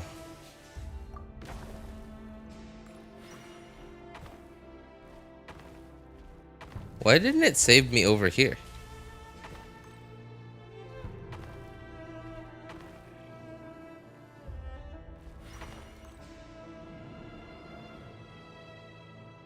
Hi.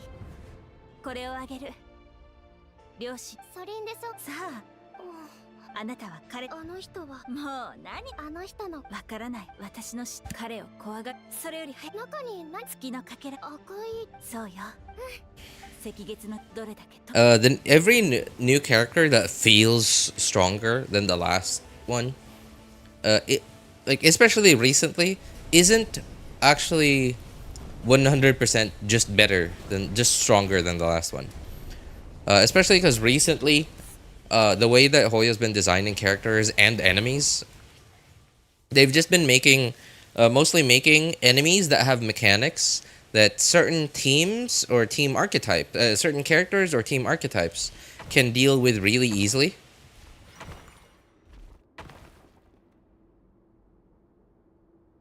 Huh.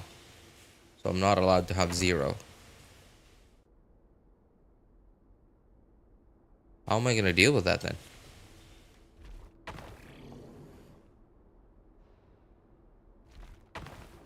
What?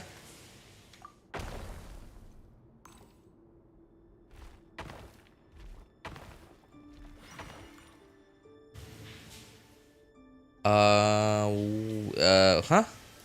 What am I supposed to do here? Okay.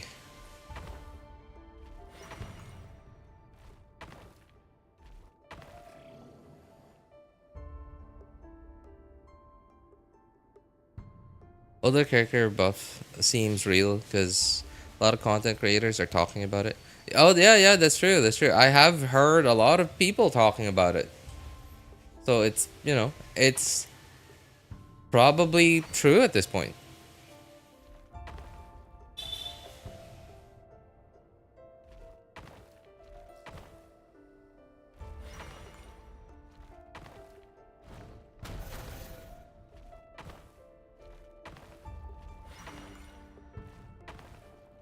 I can't get this guy.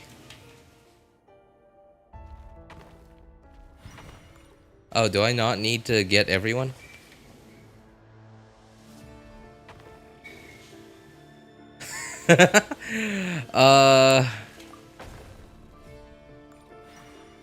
Okay.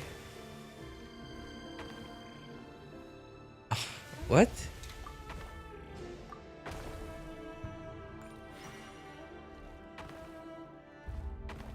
Oh.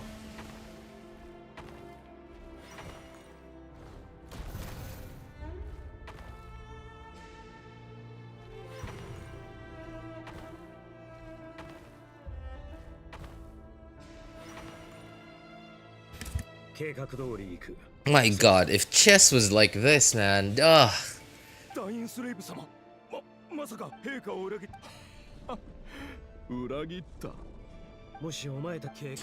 As Elise, I mean, it makes me salty that she just declined to join Hexen Circle. You just missed the buff. Oh yeah, yeah, because it's a Hexen Circle thing. Right, because it's a Hexen Circle thing. Yeah, that's true. Question though, how is Razor related to the Hexen Circle?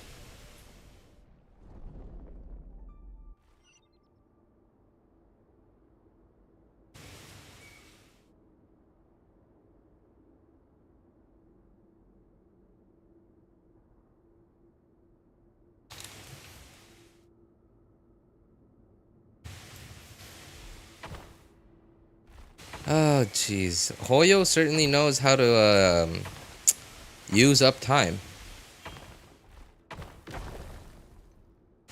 This has taken more time than so far than the whole first what is it?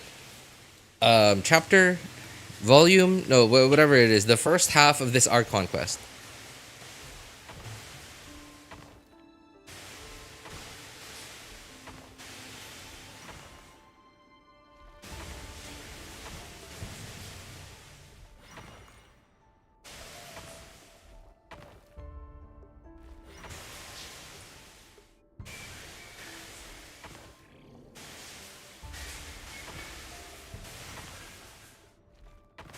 Ooh.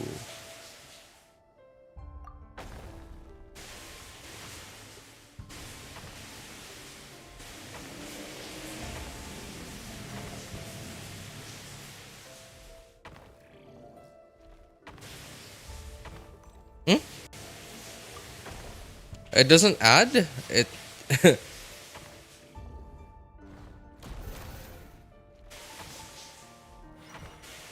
It just replaces.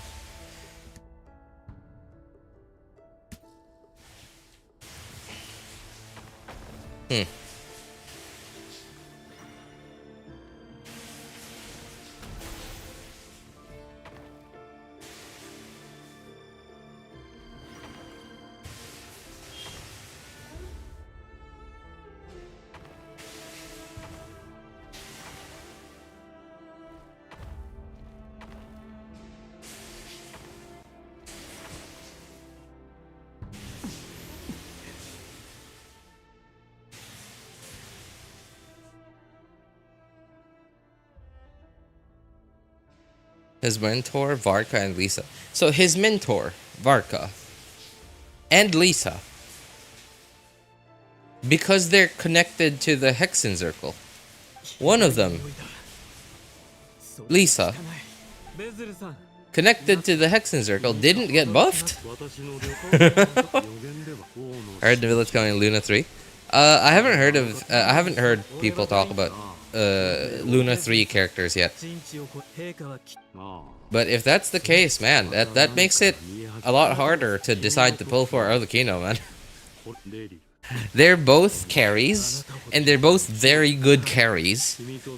And they're also different carries. Like, they have very different team archetypes, so having both of them on an account would actually be good.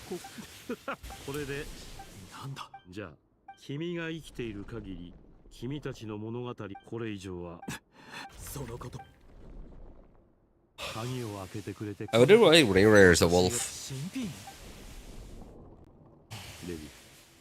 I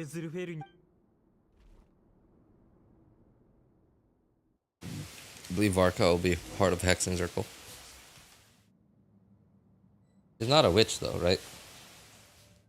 I wonder why he'd be part of the Hexen. Why he'd be, right? Like that's kind of annoying to me. Like, why are all of these people suddenly part of the Hexen Circle? Right? Like, the Hexen Circle is supposed to be this group of witches. These all-powerful witches. And then, like, all of a sudden, aha, everyone's part of the Hexen Circle. You get a Hexen Circle. You get a Hexen Circle. What the? That was... Okay. That was really jarring to me, apparently, because, like, I turned the camera, and the room was tilted. So it felt like... it was really jarring.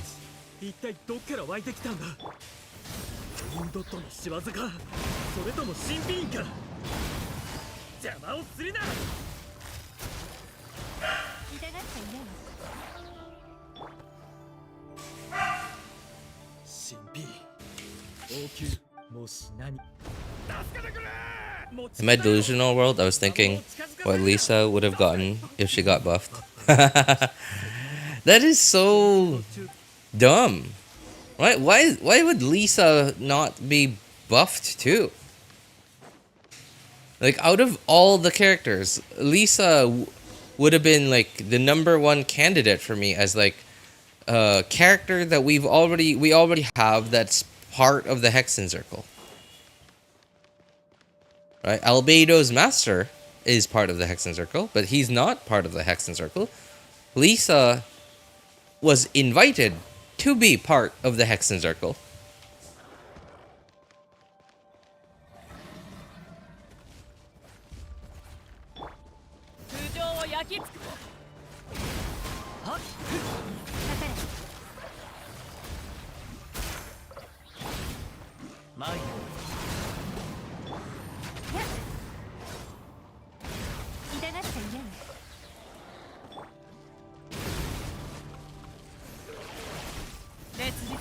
Darn it, I got hit.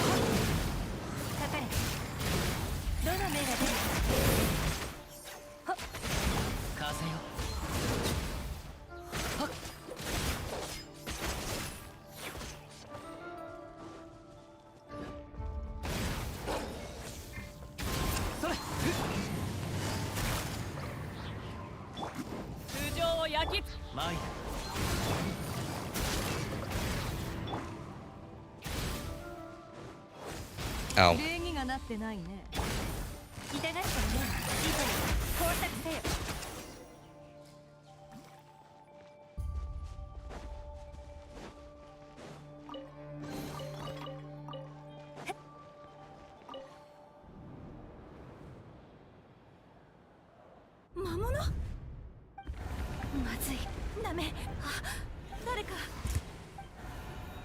Man, I wanted to do so much today. I wanted to do the Archon quest. I wanted to do Imaginary Theater because it's about to reset. I haven't done Imaginary Theater even once on any of my accounts, nor on my friend's account. I haven't done Abyss.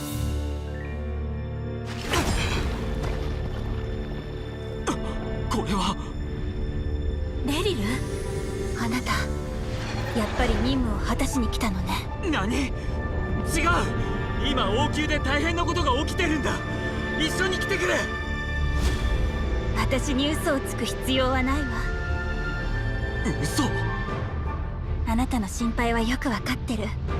あなたが決めたことも尊重するわ。でも心配はいらない。解決方法を見つけたから。この全てを終わらせる方法が分かったの。あなたが一番望んでいた普通の人生を返してあげる。でも結婚の話はちょっとお預けになりそうね。ソリンディス、ダメだ、行くな。ソリンディス、ソリンディス。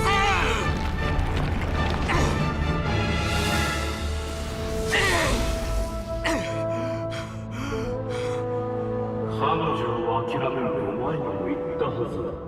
そうすればもっと素晴らしいものが手に入る。いや、ダメだ。俺はソリンディスを助けに行く。だがどうやって？君はただの諜報員ね。力も意志も凡庸だ。何か方法を知ってるのか？教えてくれ。こっちに来るぞ。王宮で会おう。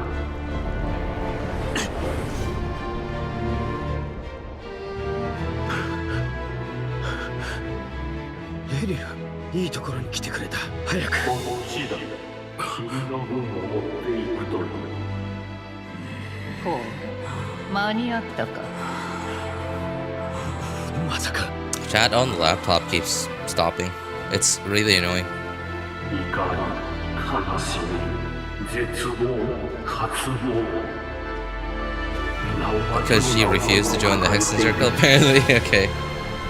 Maybe because it's of Lisa's curse, the having her, like taking away half of her lifespan. thoughts on a knockoff Roblox game mode? I made my character just to get some rewards from the web event, and that's it. レリル、覚えてる？ 2週間前に I don't know. It's not for me. That game mode is for Genshin players who have こういう話をするのって all the free time in the どこがいい world, かなって思ってたの。 and for content creators ゆっく and り for 話せ content る公 creators 園？それとも who ちゃんとしたレストラン？ play Genshin, aren't interested in any other game yet, and want to keep playing something Genshin, but they're out of resin.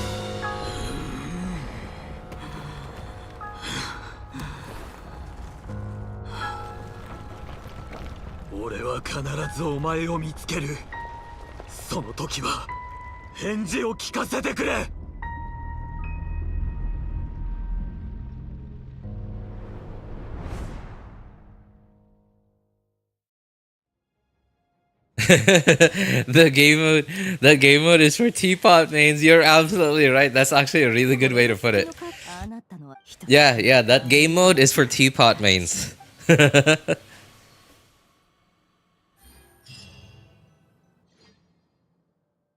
Her ult would have probably followed the on-field character. Oh, that would have been cool. Hold E lasts 5 seconds longer? Like, you would have to hold it 5 seconds longer? And she gets greater super armor while holding E, which explain within holding E, enemies within range get strained by lightning. 月の狩人の過去はあの記憶だが、私はレリ意味深なそういう意図悪いけど、でも Sorry, Ritesh, I don't watch football. I don't watch any sports, period. 話すべきことはちゃんと I think the way they monetized it was really scummy. It is really. It is. It's like they took Genshin's monetization scheme and just copy pasted it into a different game that's also in Genshin.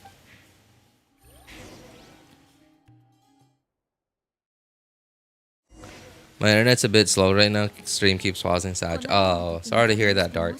But if that's the case, if it keeps pausing, make sure that you're like watching live. Because if it keeps pausing, then you might be like a few seconds to a few minutes behind. 私はいつからここに今さっき急にドアの近くボス、どうしたんだ？誰かにはめられたようだね。私たちは意識層から離れてない。幻覚？この意識層は私の盤面で構成されてる。すべての思考はコマの動きがもたらす結果に過ぎない。となると、誰かがゲームボックスにつまりこの場所はそう思ってくれていいよ。これは私の選抜過去にも似たようなことはあった？一度だけ。私が初めてボックスに触れた時に今の状況と当時を比べて共通点はある。強いて言えば初めてこれに触れた時と同じ値にできる契約書のつまり今のところやボスそんなああもでも後で水を探す。みんな適当な場所を見つ今いるそういう疲れを侮るなよ。肉体のどうだい後日さてみんなこれまでと同じように約束し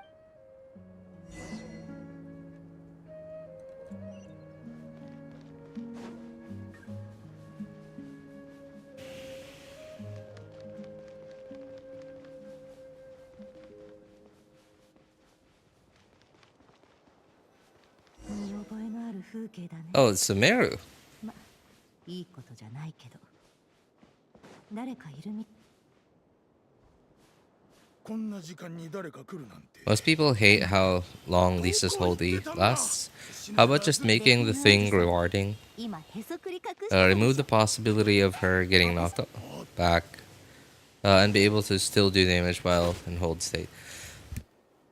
That's true. That's true. Because remember, like anything that we in Genshin, anything we say is bad. Actually, not just in Genshin, but like in most things, right? Like for example, graphics cards, right? Why we say the 5060 or the 5070 are really good graphics cards, even though the 5090 is obviously a much more powerful graphics card, is because of price. It's because of how much we have to give up for what we get. How much we have to give up for what, to get something. Right? And in Genshin's case, that would be time for damage or utility.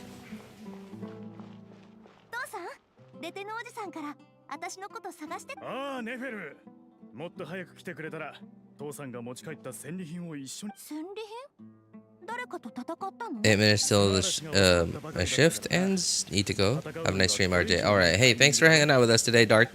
Take care, man. On one hand, monetizing skins is slightly less evil because it has no gameplay effects, but to price it the same as regular gacha is insane. Yeah. That's true. It's just too expensive. I don't know if. I mean, I'm sure there will be players who spend money there, but it's just so pointless. I guess like what Shinran said, that game mode is for teapot mains.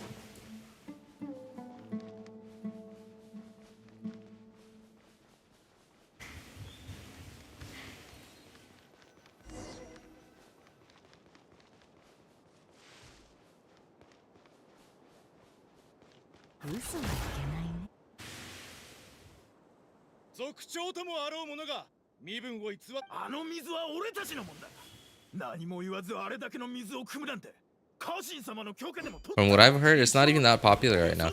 Like, it's okay. The thing about it though is like, yes, it is part of Genshin, but it doesn't have anything to do with Genshin. The only thing Genshin gets out of it is the fact that we have a second MC now.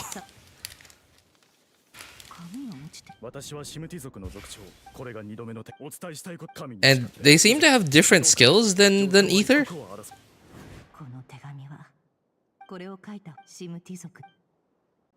Like there are no primo gems. You get no primo gems. Not okay, right? Because Genshin's been out for much longer than Wonderland, whatever it is. So players have already established what they want from Genshin. And in Genshin, that would be 5 stars, primo gems, weapons, etc. Right? But we get none of that for playing the new game mode.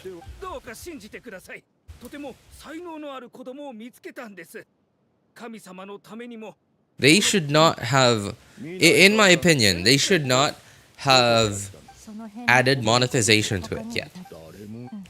I understand they spent time and money on development for it, but that's already been paid for. They've already paid their developers, right, from what they earned from Genshin. Unless if they took out a loan to develop that and for some reason put it in Genshin instead of making it its own game.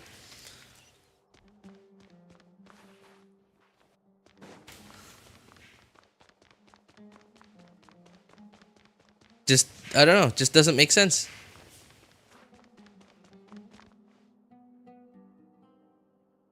Nefer-san, お配りした今期の研究テーマは何でしょう？他の人のそんなことを思っています。本当にバカなら、そもそもこの問題にも気づかず、先生に質問すらしない。ええ、やはり鋭い指摘をしますね。私が裁く。申し訳ない。Yeah, they should not have started it with monetization. Right now, there's just too little to do in the game, in that game mode. I haven't even played it, and I can already tell what it feels like. Right? There's just not enough. Obviously, it just came out, so there's not gonna be that many like actually good user-generated content. The only like content on it right now is just the best content on it right now is really only the ones that Hoyo made to go along with it. And whether that's good or not, I don't know. Like if it's good, then hey, great. If it's not good, then well, yeah. They wanted their own Roblox. Yeah, I think they. It should have been free. It should have been completely free, zero monetization for now, right? Like no banners. Like there's banners on it already, that has its own monetization.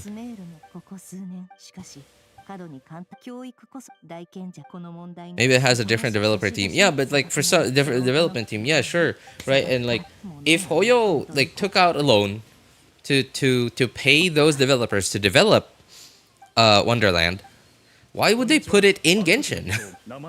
They were hoping, like, were they hoping that some of their bored Genshin players, their resinless and primo-less Genshin players, are gonna be somehow in a good enough mood to try out their new game mode?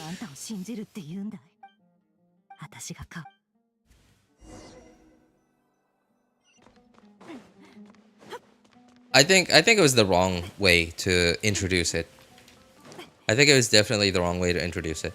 They should have made more game modes to go along with it, like more Genshin made gameplay. Genshin made like games or mini games, whatever it's called, maps. Because like that is how GTA 5 did it, right? Obviously, it just came out, right? They haven't even we don't even know how well they're gonna keep updating it. So. Yeah, I think it depends. Hoyo can still turn it around, but they definitely did not start very well. They didn't have a good start. They can still turn it around though. They can still turn it around if they make good game modes, good and fun game modes. Like in GTA Online, for example, right? GTA Rockstar kept updating it, kept introducing like fun, really entertaining game modes to it. So players just kept coming back, especially content creators. Because it's good content.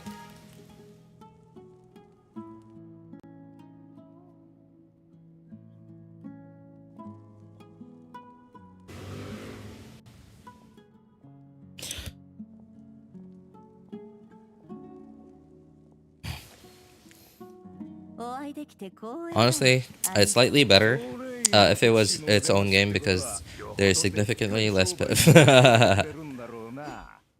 なぜ武器を構えてる？砂の世界。見る目がこの井戸が俺たちをもちろん教令員。ここに来るま5000万？重要な遺跡と言われにたったの5000万もらか？図に乗るな。こっちが何？それがなんだ？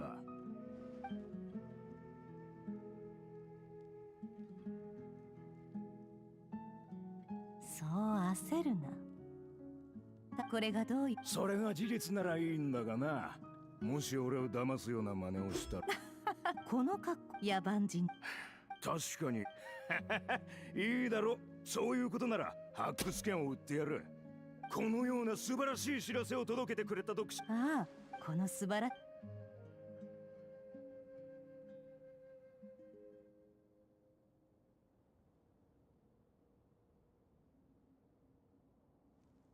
族長、大変です。我々の井戸がウヌ族の奴らに奪われ。なんだと？何をはイヤブはどうした？昨日持ってそれってまさよく聞きそんな井戸も金もなら内通者についてはたったこれだけの会話でよく特使様ああ、族長。そのとけどね。そのと、さて、資源を奪い合っていた時は、利益を。I really like Nefer's design, but I still hate her shade of green. It's just so I hate it.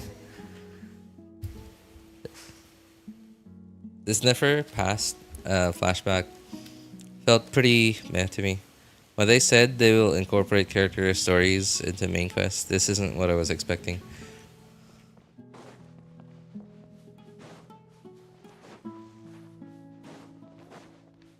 I mean, like, it was... I'm not really paying attention to the story, but, like, at least the way they integrated it seems okay. It's you know, it's not completely random. It is somehow, like, related and connected.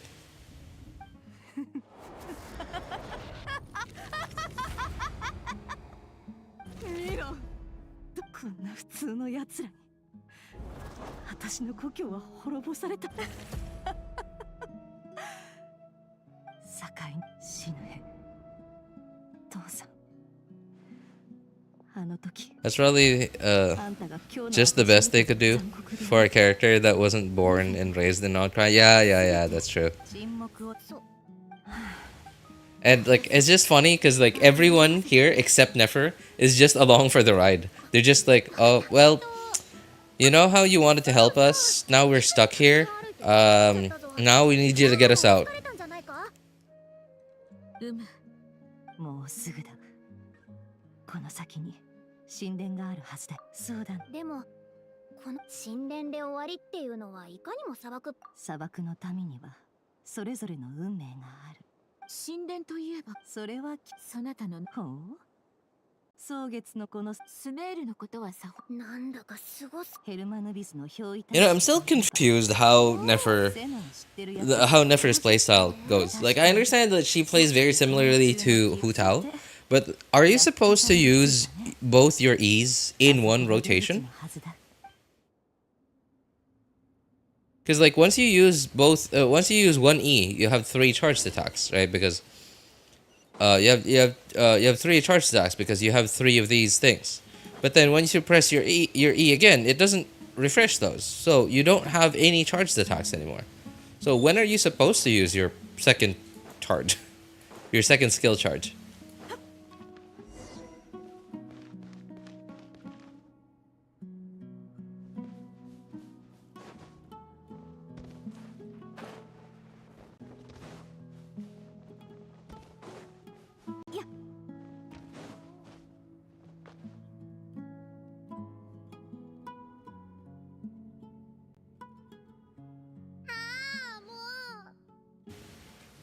さっきから値が全く理解できない。さもかし頭部が鳥の形。これはキング・デシェレトについていた7柱の一つ、時の王トートだ。伝説によると近くで見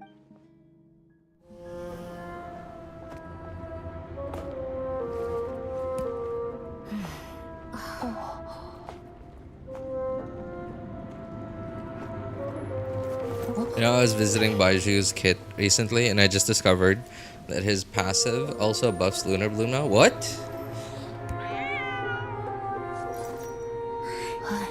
アシュルだったのか。これは無事ということか。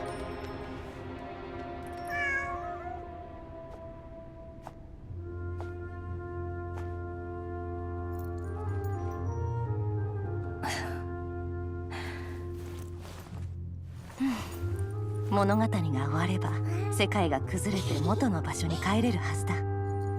そもそもここは私の記憶の世界だし、何も怖いことはないんだよ。そうなのか。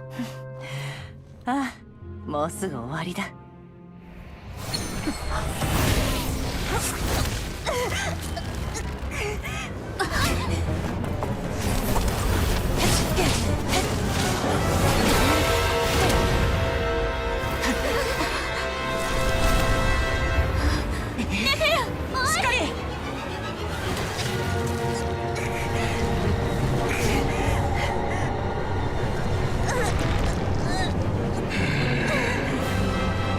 私利生きることを許されない。あんたのことかい。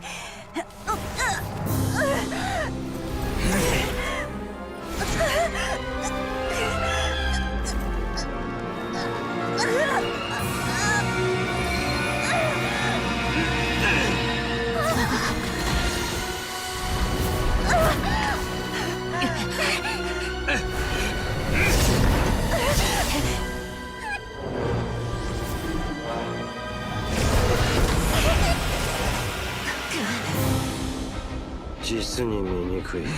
Kinky cutscene? What the heck, Spartan?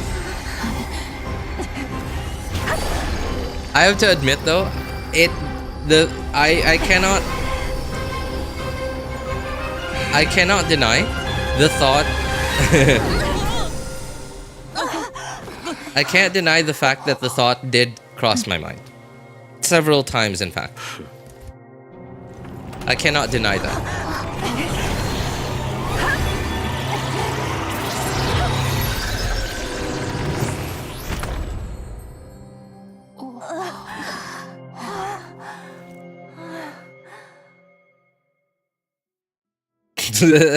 Oh my god. What the heck? Okay. Spartan was absolutely right. It would have been better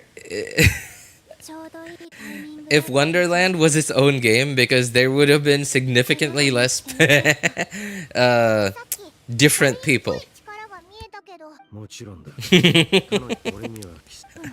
Like, look at us. We just saw a cutscene, and like look at what all three of us were thinking. Jeez, what the heck, man. I can't deny the thought crossed my mind. I can't deny that. It did cross my mind. Several times, in fact. And I can't deny that I might have enjoyed watching it. 私を買いかぶりすぎだ。あんたらもウヌ族とイヤ部族はどこにも存在しない5000万モラの土地をめぐって最後の祝賀会で復讐を神殿の That cutscene was a The cutscene was a daddy away from being on another site. Jeez. Oh god.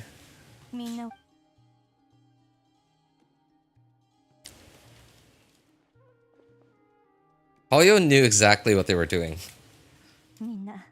Yeah. And they did it to Nefer too. They knew exactly what they were doing. They didn't do it to Traveler. They didn't do it to Jehoda. To Lauma. That would have been slightly, like, at least to me, in my taste. To my taste. That would have been a lot less attractive.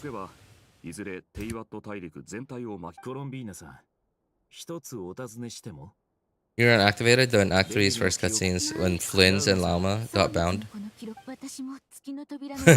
That was a little more awkward to me, because like there was a dude. That was a little more awkward to me because there was a dude. I had to like look away. That cutscene was.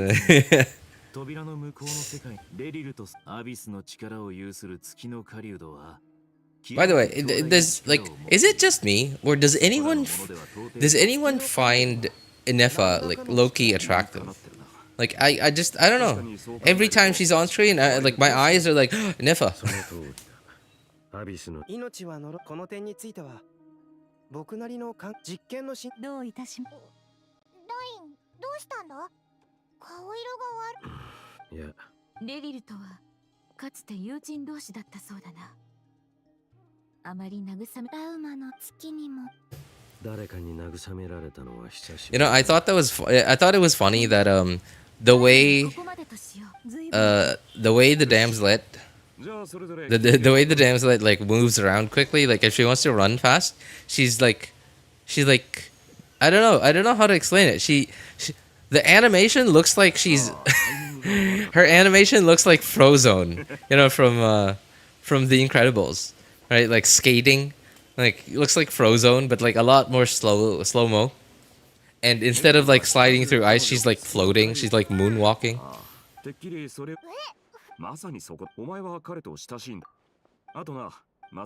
I like how she speaks, no nonsense robot. Oh, I like that. I find that funny about her, yeah. I find that really funny about her too. ファルカさん、聞かせてもらう。人員は Baraka-san. Huh. 一理ある。先に深刻な問題だから。人間はみんなはお前の意見も。 My eyes go to Llama's dendrochores every time she's on screen. The do not have they do not have to okay. That was a bit confusing because of the. Yeah, I find that obviously I'm a dude, right? So yeah, my eyes will automatically Nefa. my eyes will automatically lock onto it, but then I'm like, it's just like I just don't find Llama that attractive. まず次に最も重要なのが月の狩人は常に憎しみを Was Varka's voice always that deep? What is it? Am I dumb? What is Varka's voice like? For a moment there, it seemed a lot deeper than it was.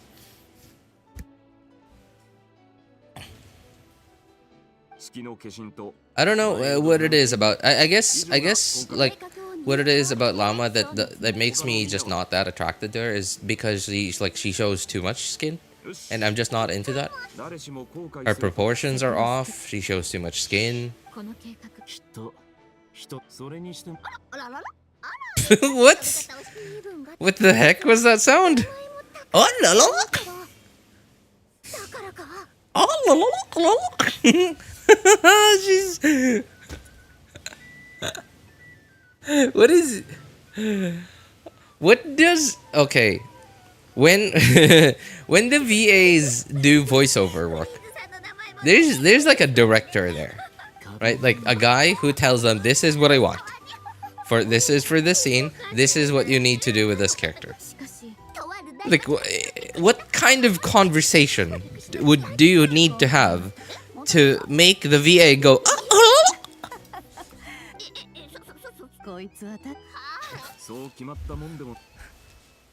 Dory JPVA has a rent due. So they're giving her a job. They're giving her something to do. I'm still mad Varka isn't basically Reinhardt Overwatch. Reinhardt, hang on. I remember Reinhardt's name, but what does he look like?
Hang on. Yeah, no, I'm looking it up. I went to Alt Tab and then I saw my wife message me. Hang on. Reinhardt, hard with a T, right?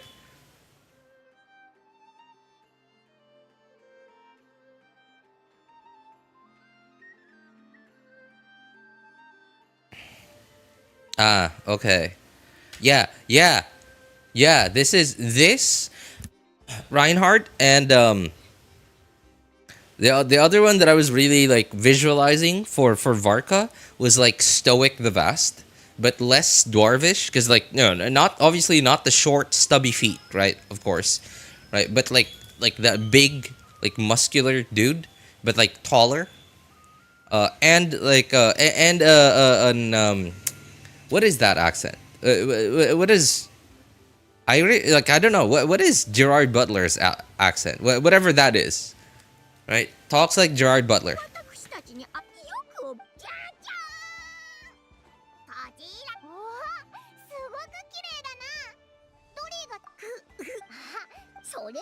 Scottish, yeah, thank you. Yeah, Scottish accent. Yeah, Scottish accent. So, Reinhardt's speech is also okay too. Reinhardt's speech is also okay. I remember some of his voiceovers. I don't remember the wording, but I remember like the way he speaks.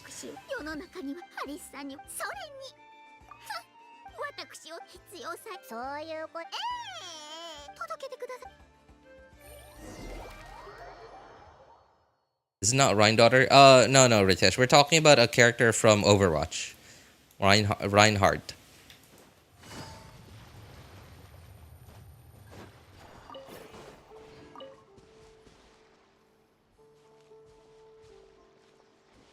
Yeah. We were talking about how we were disappointed that Varka looks the way he looks, and doesn't look like this other character Reinhardt from Overwatch, or Stoic the Vast from How to Train Your Dragon.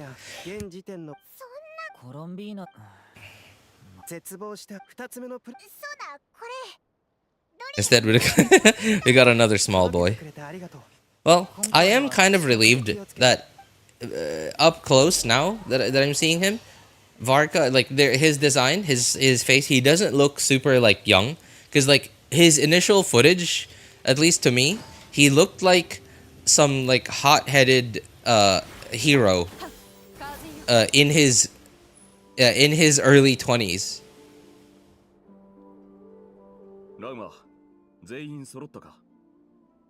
Like at least he actually looks a little more mature than I thought he would.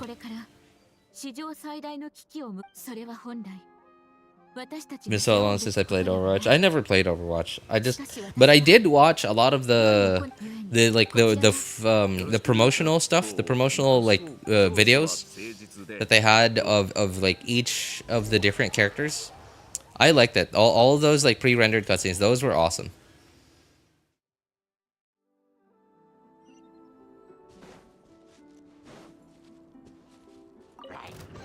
Thank you.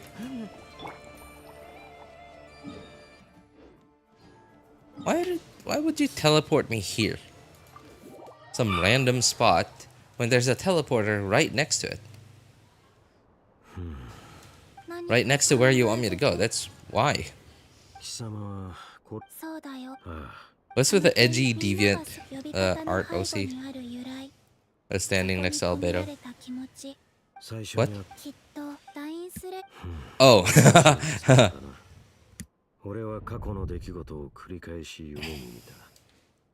At the very least, though, while Durian's design looks edgy, at least he isn't. So that's immediately a few less negative points for me. The edgy design is always negative points for me, but at least his character isn't edgy. So that's at least a few not negative points.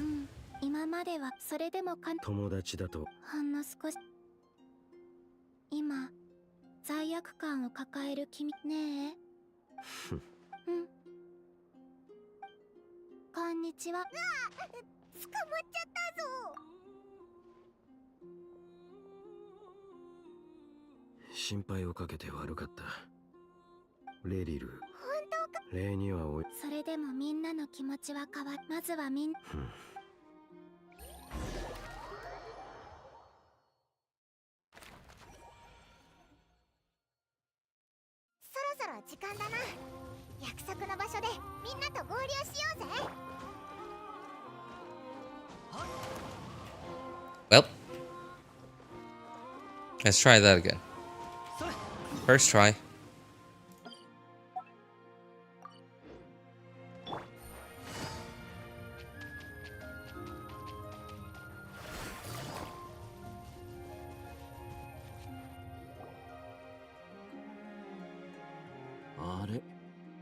Looks like a Sonic OC. What's OC? Original character? What does it mean?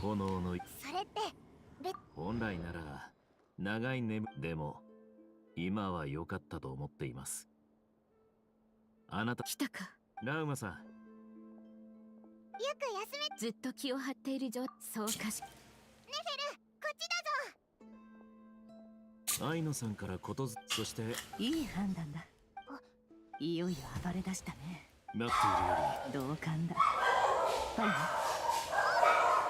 絶対気をつけるんだぞ。わかった。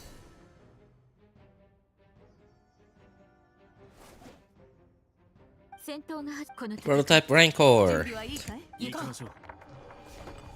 虫けらどもの小細工にはそろそろ飽きてきたが、退屈な殺戮がしばらく。まだ勝負。お前らなど月を撃ち落とす前の暇つぶしでしかない。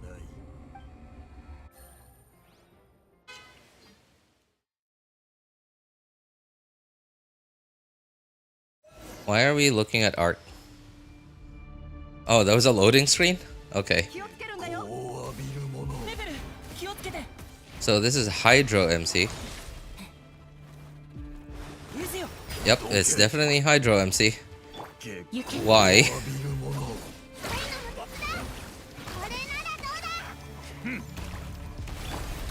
Oh, they're giving us 5 trial characters? Why can't I switch to Aino?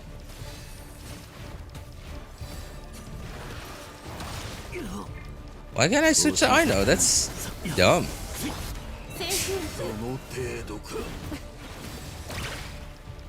Oh, Aino is just... Oh, okay, that's okay. I just press...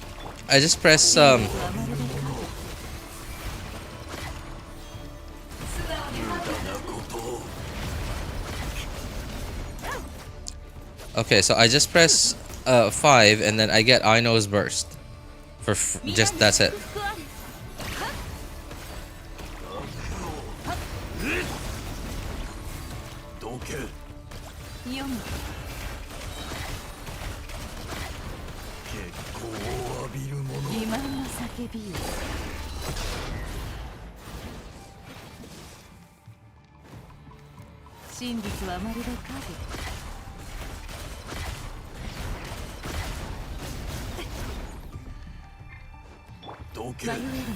This is so hard to get used to, the character slots.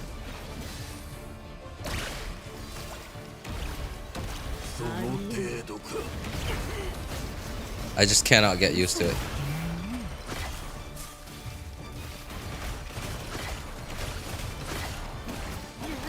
Okay, she really does play like Hu Tao, actually.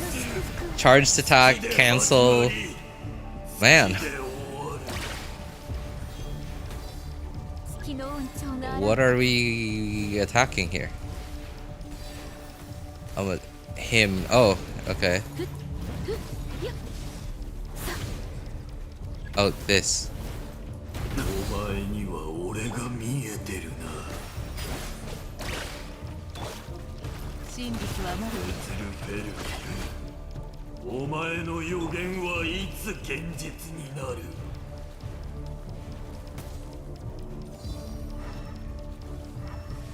Oh, there. So how am I supposed to stop him?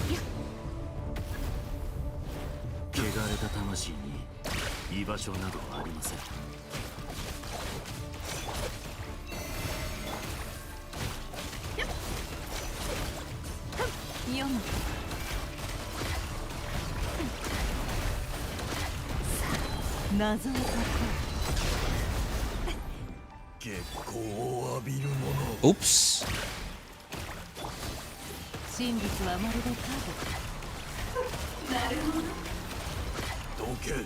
That sounded really jarring for a second there.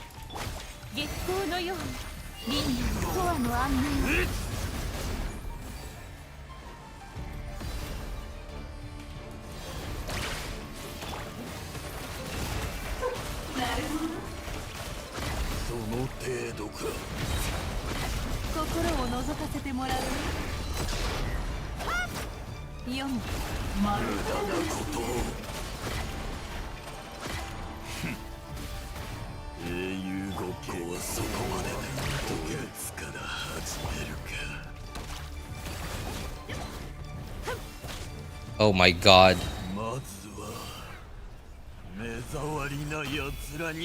Just keeps running away. まずい、閉じ込められた。大丈夫か？ネフェル、他のみんなは？ What the heck am I supposed to do with Hydro Traveler?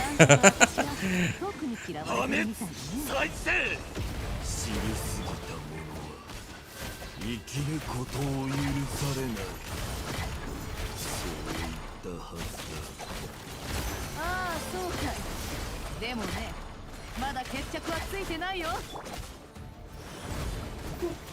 I'm gonna...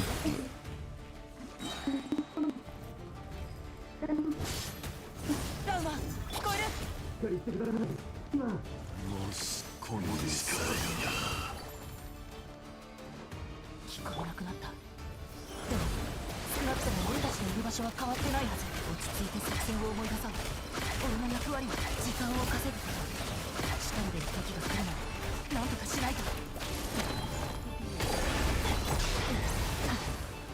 破滅再生 Oh my god, what the heck am I supposed to do with Hydro Traveler?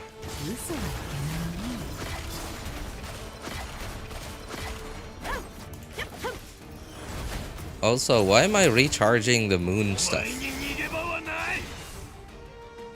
死は目と鼻の先だありえない読む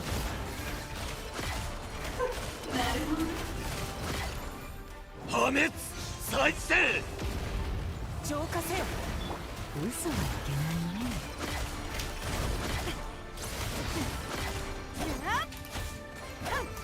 読む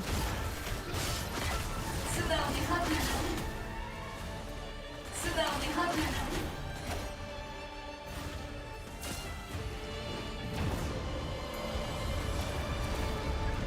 Oh. This thing.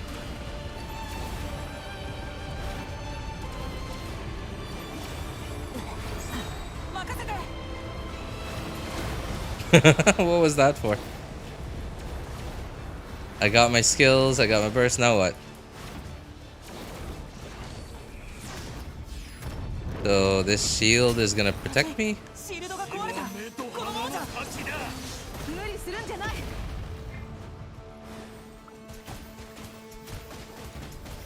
水よ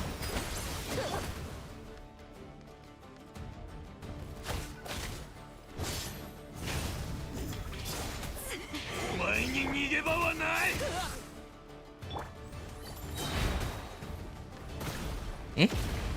Nefer can absorb those things? 嘘はいけないね素直に吐くな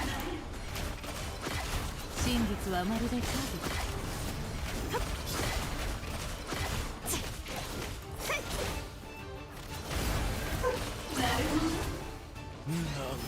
何度ももしこの力がけ浄化せよ嘘はいけないね Am I even doing any damage to this guy? 謎を解こう真実はまるで影素直に吐くなけ自慢の叫びよ読む丸裸にしてやる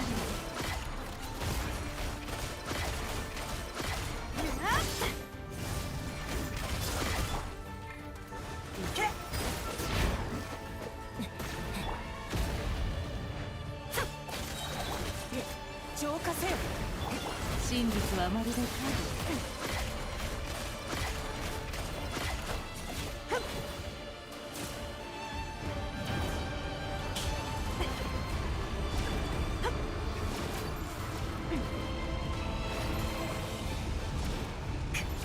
しょうがない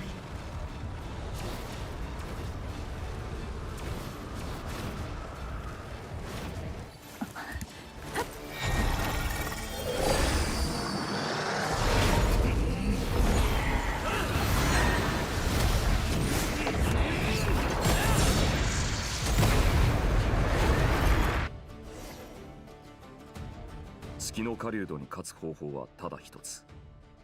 彼自身の力を借りることだ。 Oh hey, what's up? The coolest person ever to exist. Alright. What's up, man? How's life? Life is like life's always been. keeps giving me stuff to do. Isn't Overwatch basically dead? I mean, there's like Overwatch 2, and I think that fully confirmed it's Overwatch is dead. Original character or fan-made character, basically. Version, insert talentless hacks, put in fanfics instead. Oh, okay, I guess my guess was right. Original character. 何を怖がってるの？自分自身と向き合うのが怖いんだろ。這いつくばって見届けろ。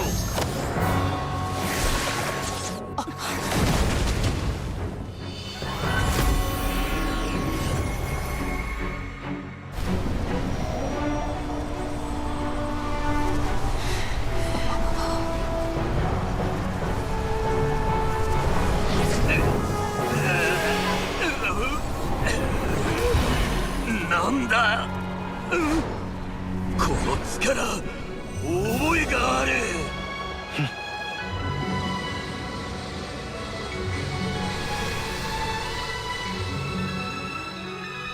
月の狩人の力は計り知れない。唯一の対抗策は錬成陣でその力を盗むことだ。さらに全ての力をコロンビーナさんに集中させよう。一瞬でも彼に匹敵する力を持てれば勝機はある。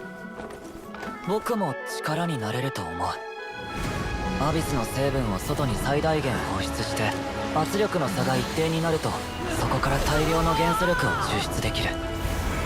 これから短い間だけど炎元素の力を通じてみんなの精神と同調し君にみんなの視覚と能力を届ける。見える？十分。まさか黄金レインドットの関係者がいるとはな。何の話かね。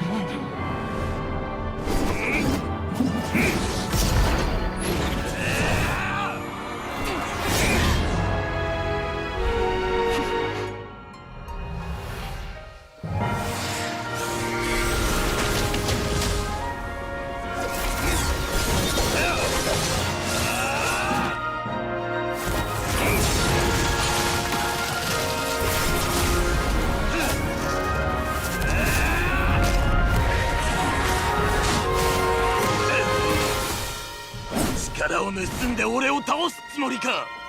そっちも空爆を盗んだでしょ。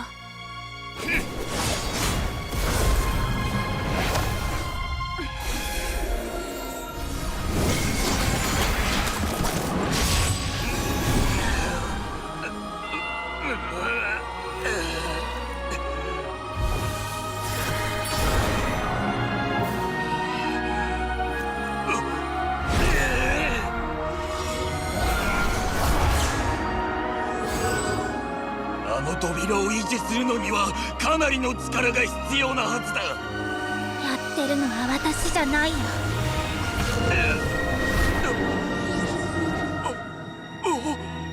さらばだ、レリル。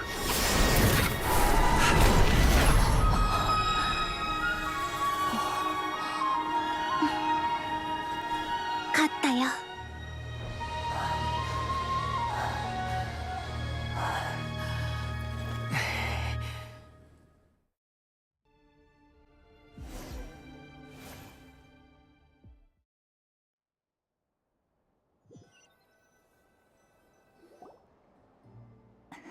ネベル、目大丈夫？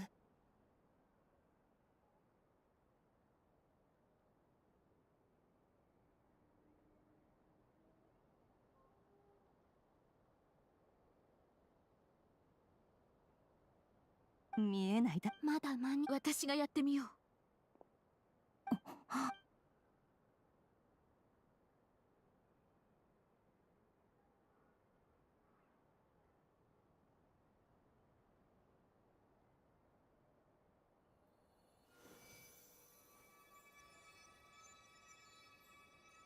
思慮深いネフェルがこんな暴挙に出るとはな。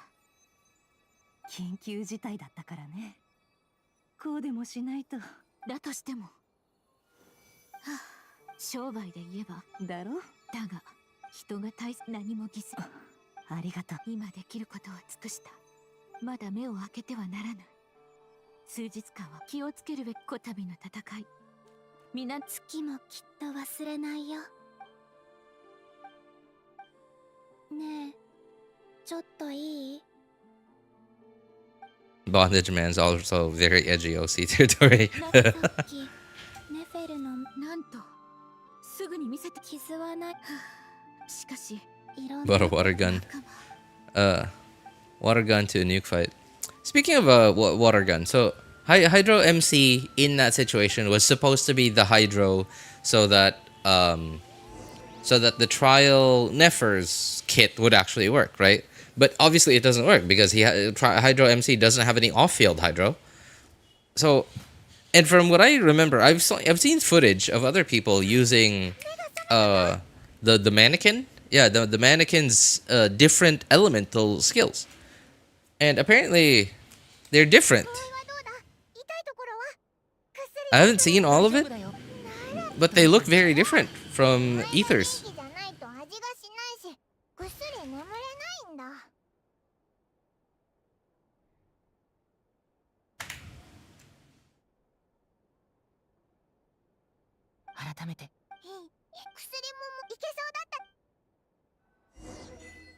And Columbina has some blindfold. I think the makers of this region were... Oh my god. No, man.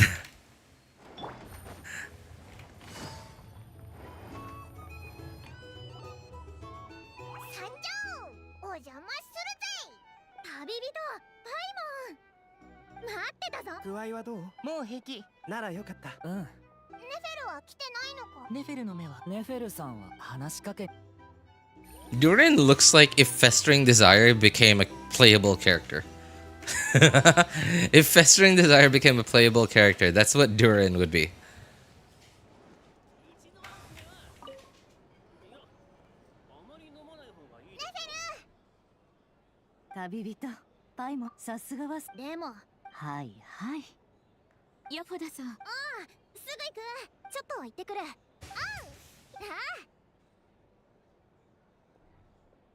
Oh, Spartan. Look at look at Jehoda's stockings. I'm sure you've noticed that before, right? That is just more evidence, man. More evidence of what you said. Was I ever mentioned in the main quest why Columbina's eyes are still closed? I don't know. I never really paid attention. If it was, I'm sure that the lore theorists would have mentioned it in one of their videos by now. The fact that they haven't yet means that it probably wasn't mentioned. Lore theorists have only ever theorized why her eyes are closed. At least from what I've seen so far.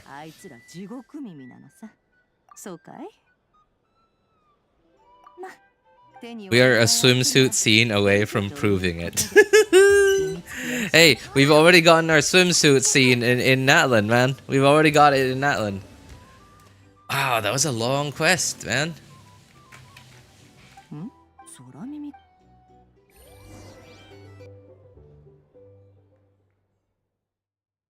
Was that it? So that was 2 hours. Even while skipping... Who's he? Who is Arlecchino referring to by he? Even while skipping all the dialogue, it was still 2+ hours. I've been streams have been going for 3 hours 15 now. I did weeklies before this, but just weekly bosses, and then after like what was that? Weekly bosses like 5-10 minute fight each.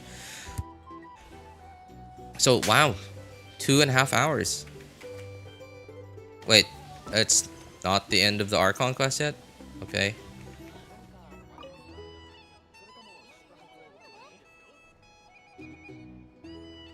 Yeah, Sanguma Habe sama. 増幅装置。いや。義理がたい方ですのね。そういう方とドリーさんのような心優しい投資家にそうなどくらいに何をそんなとても素晴らその後避難所計画動作基地災害なんていつ訪れるかわかりませんわ。避難所は姉の夢でしたの。土地を買った技術を持ってでも何かもモラを貸すは想像するだけで胸が躍ります。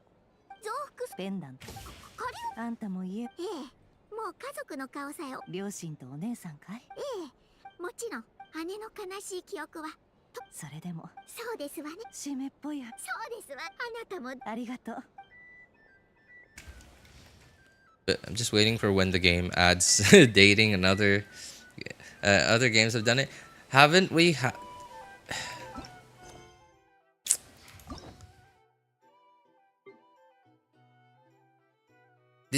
We already had it.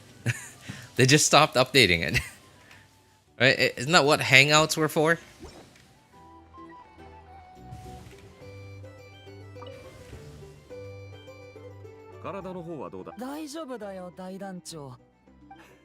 今回の戦い褒められたとならお手本ありがとう。おお、さすがだな。ここにいたのか。よう旅人。No, no, I mean when the characters go home and the scene. Oh, okay. So there's, yeah. So, I mean, there is already dating, but just not. No going back to my place, you know? Yeah, no going back to someone's place. 普通に言う。とにかく。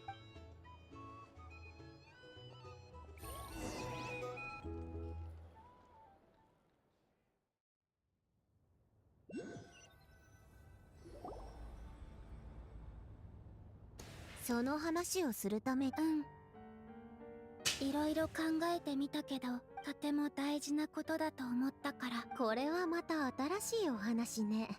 あまりの感動でお茶も喉を通らないわ。私と友達になるのと、これまで通り同僚とちょっとコロンビーナ、私の我慢の限界を試してるの？これ以上しつこくしたら礼儀正しい言葉遣い。礼儀正しく話すならデスマスをつけないと。プロンニア、コロンビーナ様がお帰りになるわ。またお茶会に誘ってくれる？はあ？きっと誘ってくれるよね。じゃあまたね。大好きなサンドローネ。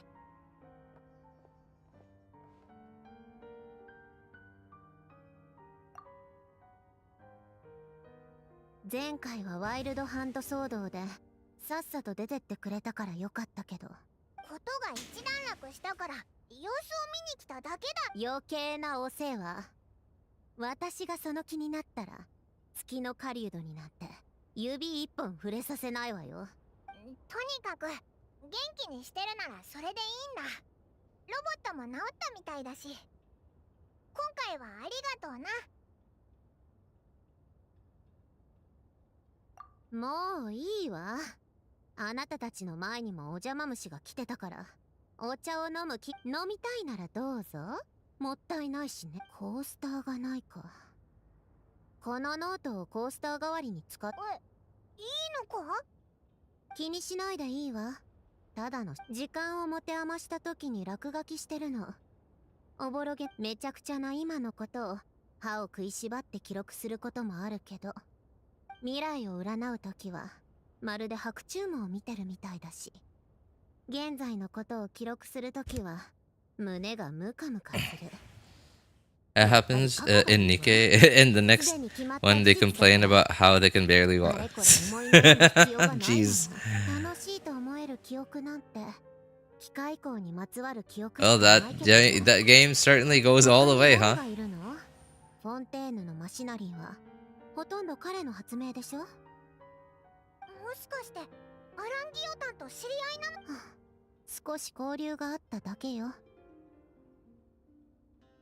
そう、彼と交流のあった普通の人間は、もう彼が生きていた頃は時々おしゃべりをしたの。そして死ぬ前に言われた通り思考は全部破棄したわ。なんたって機械工アランギオタンの知恵の結晶でしょ。そのまま I feel like this is really important lore stuff from the Narcisan Kreuz quest. このノートに書かれたパズルゲームみたいなものだって言ったでしょ。 The main character is canonically a Giga Chab there. Okay. Oh, that's her. Nikkei is certainly has that kind of reputation, so I'm not surprised to hear that it's actually real.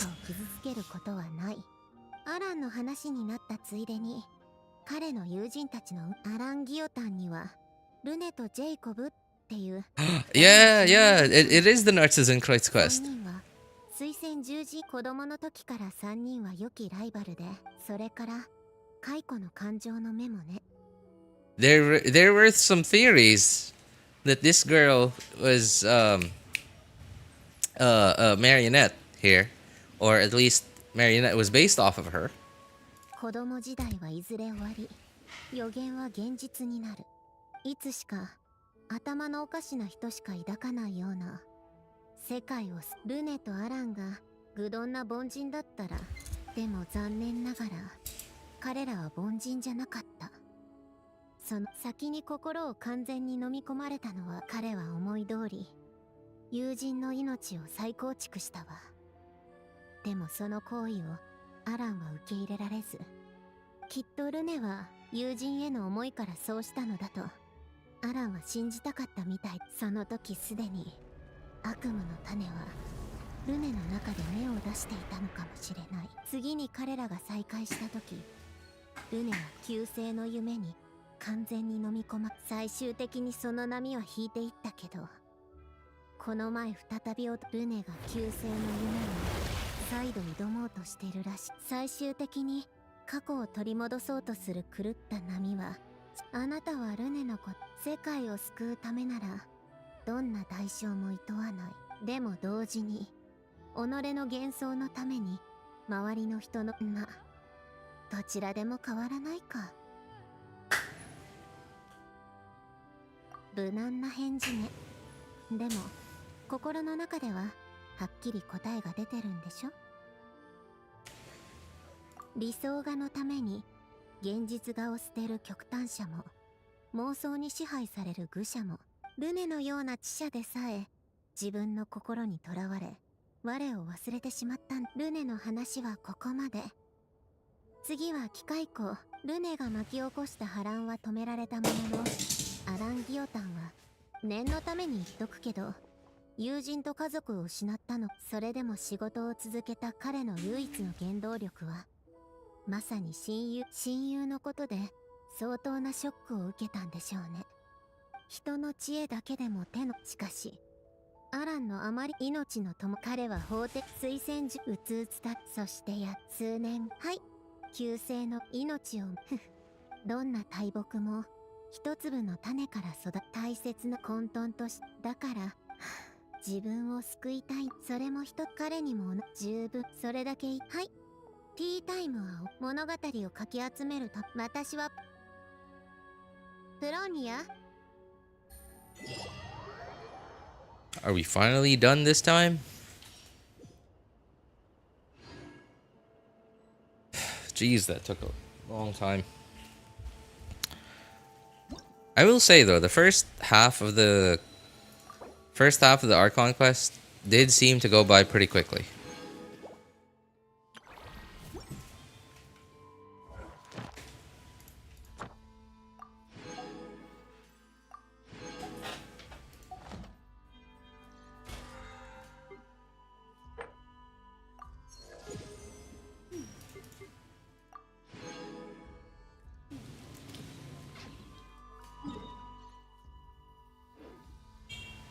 I will say though, I was really hoping that I would have had more time to do other stuff today, not just the Archon quest. I actually put this stream in my other playlists as well. Dailies. Yeah. I put it in my events playlist as well as the Imaginary Theater playlist. But apparently I won't have enough time for that.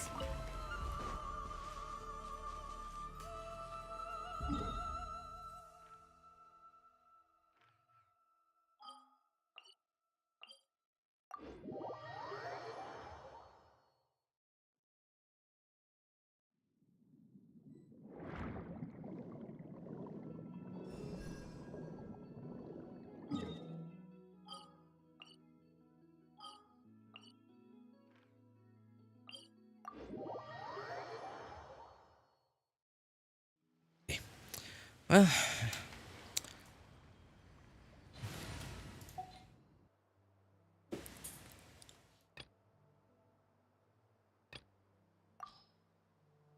that's the only time I got left for today.